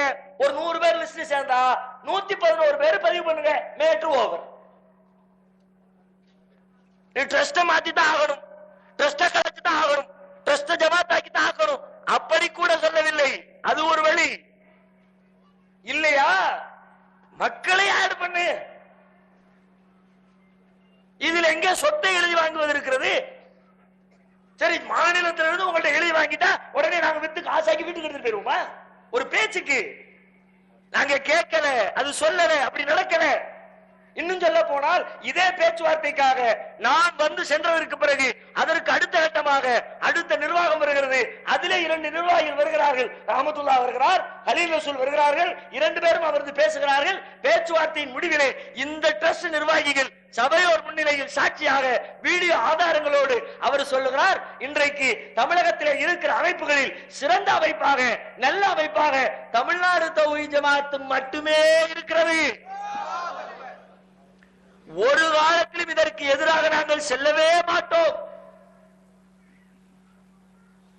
ஒரே ஒரு நேரத்தில் நாங்கள் ட்ரஸ்ட கலைச்சிட்டு ஜமாத்துக்கு வருவோம். எப்ப தெரியுமா? அடியக்கமங்கலத்தில் நபிவழி அடிப்படையில் ஒரு திருமணத்தை நடத்தி நபிவழி அடிப்படையில் ஒரு ஜனாசாவை அடக்கம் பண்ணிட்டா எங்க வேலையெல்லாம் முடிஞ்சிருச்சுன்னு சொல்லி அதற்கு பிறகு நாங்க தௌஹீத் ஜமாத்தோட ஐக்கியமாயிருவோம், அதன் பிறகு ட்ரஸ்ட் இருக்காது என்று சொன்னார்கள். வீடியோ பதிவு ஆதாரங்கள் இருக்கிறது. அந்த தோழர்களை பார்த்து, ட்ரஸ்டிகளை பார்த்து நான் கேட்கிறேன், நீங்கள் விரும்பியதை போல நபிவழி திருமணமும் அதிரடிப்படை ஆதரவோடு நடந்து முடிந்து விட்டது. நபிவழி ஜனாசாவும் உங்களின் எதிர்ப்புகளை மீறி நல்ல முறையில் அரங்கேறி விட்டது. இப்பொழுது உங்களின் நிலை என்ன? ரெண்டுமே முடிஞ்சிருச்சு. 2 தான் கோரிக்கை. ஃபைனலா வச்சது அதுதான். 2 நடக்கட்டும்பா, அதுக்கப்புறம் பிரச்சனை இல்லை, எல்லாத்தையும் ஒன்னா சேர்த்துருவோம். சேர்ப்பீர்களா? சேர்த்தீர்களா? அவ்வளவு இவர்களிடம் இருக்கிற நேர்மையை பாருங்கள். ஆரம்பத்தில் தமுமுகவோடு இருந்தோம், பணியாற்றி கொண்டிருந்தோம். தமுமுகவிலிருந்து ஜமாத்து பிரிகிறது, தமிழ்நாடு தௌஹீத் ஜமாத் உருவாகிறது. அதற்கு முன்னால் தமுமுகவில் செயல்பட்டுக் கொண்டிருந்த பொழுது சகோதரர் பிஜேயை அழைத்து வந்து ஷரியத் மாநாடு என்ற பெயரிலே ஒரு மாநாடு ஒன்று போடப்படுகிறது அடியக்கமங்கலத்தில். மாநாட்டுக்காக வசூல் செய்தால் அல்லாஹ் அள்ளி கொடுக்கிறான். மாநாட்டு செலவு போக 50,000 ரூபாய் பல்கா மிச்சம். என்ன பண்ணுவது? அன்றைய நிர்வாகிகள் கலந்து பேசுகிறார்கள். அதில் ஒரு முடிவெடுக்கிறார்கள், இது சகோதரர் பிஜேயை அழைத்து வந்து கூட்டம் போடுவதற்காக வசூலித்த பணம். எனவே இந்த பணத்தை அந்த வகைக்கு மட்டுமே நாம் செலவழிக்க வேண்டும். அப்படியானால் இந்த கூட்டம் முடிந்து விட்டது, இந்த பணத்தை சேமித்து வைப்போம், மீண்டும் ஒரு முறை பிஜே அழைத்து வந்து அவரை வைத்து கூட்டம் நடத்துவோம், அந்த கூட்டத்திற்கான செலவை இந்த தொகையிலிருந்து செலவழிப்போம் என்று 50,000 சொச்சம் ரூபாய்களை எடுத்து ஒதுக்கி வைக்கிறார்கள். சில நாட்களில், சில மாதங்களில் ஜமாத் பிரிகிறது, தமுமுக தௌஹீத் ஜமாத் உடைகிறது. அதிலிருந்து நாம வெளியே வருகிறோம். பிரச்சனை ஆரம்பிக்குது. இன்னைக்கு யாரெல்லாம் ட்ரஸ்ட்ல இருக்கிறார்களோ அவர்கள் தௌஹீத் ஜமாத்தின் பக்கத்தில் இருக்கிறார்கள். தமுமுக காரங்களுக்கும் பிரச்சனை வருது. நம்ம 2 பேரும் சேர்ந்து உழைத்து உருவாக்கிய சொத்துக்கள், பணம், லைப்ரரி பணம் இருக்கிறது. 2 பேரும் பிரிந்து விட்டோம். எனவே சுமூகமா இதை பிரிச்சுக்குவோம். நீ அதை வச்சுக்க, நீ இதை வச்சுக்க, நீ இதை வச்சுக்க, நான் இதை வச்சுக்கிறேன். பேச்சுவார்த்தை நடக்கிறது. தமுமுக காரர்கள் அந்த 50,000 சொச்சம் பணம் இருக்குதுல, அதை கொடுங்கிறோம். அதற்கு இன்றைக்கு அந்த ட்ரஸ்டுடைய முக்கியஸ்தராக இருக்கிறவர் சொல்லுகிறார், நாம என்னப்பா முடிவெடுத்தோம்? பிஜே கூட்டிட்டு வந்து கூட்டம் போடுறதுக்கு தானே இந்த பணம். இப்ப பிஜே எந்த பக்கம் இருக்கிறாரு? யாரு கூப்பிட்டு கூட்டம் போடுவா? எங்க பக்கம் தானே இருக்கிறாரு. இப்ப நாங்க தானே அடிச்சு வந்து கூட்டம் போடுவோம். எனவே அந்த பணத்தை உங்களுக்கு தர முடியாது என்று சொன்னார்கள். அவர்கள் அதை ஒத்துக்கொண்டார்கள். ஆமா, நம்ம முடிவு எடுத்தது தானே, போகட்டும் என்று அந்த எடுத்த முடிவை ஒத்துக்கொண்டு தமுமுக காரர்கள் விலகுகிறார்கள். தௌஹீத் இப்ப தௌஹீத் என்ன வேலை செய்யுது? ட்ரஸ்ட் உடைஞ்சிருச்சு, இன்னும் பணம் பணமாவே இருக்குது. பிஜே கூட்டிட்டு வந்து இன்னும் கூட்டம் போடல, அந்த காசு செலவாகல, அப்படியே மிச்சமாக இருக்கிறது. இப்பொழுது ட்ரஸ்ட் உடைஞ்சு இந்த பக்கம் தௌஹீத் ஜமாத், அந்த பக்கம் ட்ரஸ்ட் என்று வந்த உடனே தௌஹீத் ஜமாத் மக்கள் கேட்கிறாங்க, ஏப்பா பிஜே கூட்டிட்டு வந்து கூட்டம் போடுறதுக்கு தானே 50,000 சொச்சம். இப்ப பிஜே எந்த பக்கம் இருக்கிறாரு? எங்க பக்கம் தானே. கொடுத்துரு 50,000 குசுக்கு கொடுப்பேன். எவ்வளவு நேர்மை, அமானிதம், ஒழுக்கம், பொருளாதாரத்திலே நேர்மை. அல்லாஹ் கேட்க மாட்டானா? அல்லாஹ்விடத்தை பதிலளிக்க முடியாது, இந்த கேள்வி வராது என்று எண்ணுகிறீர்களா? யாருக்காக இயக்கம்? எதற்காக இயக்கம்? ஊருக்கா, பேருக்கா, பெருமைக்கா, எதிரியை அழிப்பதற்கா, நீங்கள் உண்டா இல்லையா என்று ஒருவர் ஒருவர் வெட்டி வீராவேசம் பேசுவதற்கா? எதற்கு அமைப்பு? மறுமையில் வெற்றிக்கு அல்லவா? அல்லாஹ்விடத்தில் நன்மைக்கு அல்லவா? இறைவனின் சுவர்க்கத்திற்கு அல்லவா? நாம் ஒருவருக்கு ஒருவர் அடித்துக் கொண்டு மறுமையிலே வீழ வேண்டுமா? அனைத்தையும் எப்படி வளர்கிறது வளர்கிறது வளர்கிறது, தாங்க முடியவில்லை, ஒற்றை வரியிலே அழிக்க நினைக்கிறார்கள். இது ஜமாத்து காசுக்கு, சொத்துக்கு ஆசைப்படுகிறது. சொத்தை எழுதி கேட்டார், சொத்தை எழுதி கேட்டார். என் பேர்ல எழுதி கேட்டேன், பிஜே பேர்ல எழுதி கொடு, அவர் சொத்துக்கு வெளியில உட்கார்ந்துருக்காரியா அப்படின்னு அவர் பேர்ல எழுதி கேட்டார். சொத்தை எழுதி கொடு என்று கேட்டாராம். சரி, நான் கேட்கிறேன், சொத்தை கேட்டார்ல, அதுதான் உங்களுக்கு பிரச்சனை. பேசுற சபையில் சொல்ல வேண்டுமே, என்னப்பா சொத்தை எழுதி கேட்கிறிய, நான் ஒத்துக்க மாட்டேன்னு சொல்ல வேண்டியதானே? அப்ப மேல உளுந்து பாசத்தை கொட்டுனிய. நபி வழி திருமணம் நடந்தா போதும், நபி வழி முறையில ஜனாசா அடக்கம் பண்ணா போதும், இது ரெண்டு நடந்துருச்சுன்னா போதும். நீ அப்பன் சொத்து பஞ்சாயத்து வரலையே, இப்ப மட்டும் எப்படி சொத்து பஞ்சாயத்து வானத்துல இருந்து குதிச்சிச்சு? எப்படி குதிச்சுச்சுன்னா, இவங்களுக்கு யோசனை வரல. ஒவ்வொரு காலத்திலேயுமே சத்தியத்திற்கென்று சில வாதங்கள் இருக்கிறது, அசத்தியத்திற்கென்று சில வாதங்கள் இருக்கிறது. அசத்தியவாதிகள் அச்சடிச்ச மாதிரி எல்லா பேரும் எல்லா காலத்தையும் ஒரே மாதிரி சொல்லுவோம். அது எப்படி சொல்றான்? ஒருத்தனை பத்தி ஒருத்தன் காப்பி. மூசா நபி காலம், ஈசா நபி காலத்துல என்னத்தை சொன்னாலும் அதுதான் இப்பவும் சொல்றான். நீங்க பாருங்க, மூசா நபி காலத்துல என்ன சொன்னாங்க? நபிமார்கள பைத்தியக்காரங்க, அற்பமானவங்க தான் பின்னாடி வர்றாங்க. இவன் பின்னாடி எப்படிப்பா நம்ம வருவாங்க? முன்னோர்கள் சொல்றதை கேட்க மாட்டேங்கிறாங்க அப்படின்னாங்க. இன்னைக்கு அதைத்தானே சொல்றான். இன்றைய அசத்தியவாதிகள் அதே தானே. அங்க இருந்து இவன் காப்பி. அதே மாதிரி சொத்தை எழுதி கேட்கிறான். திருச்சியில ஒருத்தன் பஞ்சாயத்தை கலப்பணும், அவன்கிட்ட எழுதி கேட்கல, அவனும் போய்தான் சொன்னான். இவங்களுக்கு புத்தி வரல. பேசும் பொழுது அவன் சொன்ன உடனே 2 நாள் கழிச்சு அளவுக்கு வந்துச்சு. ஆகா, இப்படி ஒரு பாயிண்ட் இருக்கிற, போடு. சொத்தை எழுதி கேட்டான், நோட்டீஸ் அடி. எப்ப எழுதி கேட்டோம்? யார்கிட்ட எழுதி கேட்டோம்? என்ன ஆதாரம்? எங்களுக்கு என்ன தேவை? சொத்து இப்பவும் சொல்லுகிறதும் எந்த சொத்தும் தேவையில்லையப்பா.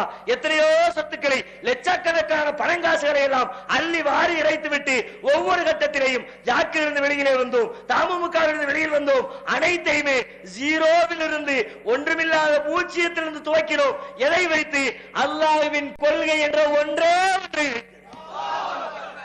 ஒருவேளை இன்றைக்கு பல கோடிக்கணக்கான ரூபாய் சொத்துக்களை கொண்டிருக்கிற இந்த தௌஹீத் ஜமாத் இதே நிலையிலிருந்து தடம் புரண்டு இந்த நிலை மாறி இதிலேயும் தௌஹீதில் கோட்டை வரும் என்று சொன்னால், லா இலாஹ இல்லல்லாஹ் முஹம்மதுர் ரசூலுல்லாஹ்வுடைய நடைமுறையில் இதிலேயும் மாற்றம் வரும் என்று சொன்னால், இதை தூக்கி நிறுத்துகிற, வழி நடத்துகிற, முன்னணியிலே என்று பயணம் செய்கிற நாங்கள் தான் இந்த சொத்து பத்துக்களை எல்லாம் அழித்துவிட்டு இதற்கு எதிராக மீண்டும் பூஜ்ஜியத்திலிருந்து கொள்கையை துவக்குவோம். அல்லாஹ் ரப்பல் ஆலமீன் அப்படிப்பட்ட நல் மக்களாக நம் அனைவரையும் ஆக்கி அருள் புரிவானாக என்று கூறி விடைபெறுகிறேன். வாஹிர் தாவானா அல்ஹம்துலில்லாஹி ரப்பில் ஆலமீன். அஸ்ஸலாமு அலைக்கும் வரஹ்மத்துல்லாஹி வபரகாத்துஹு.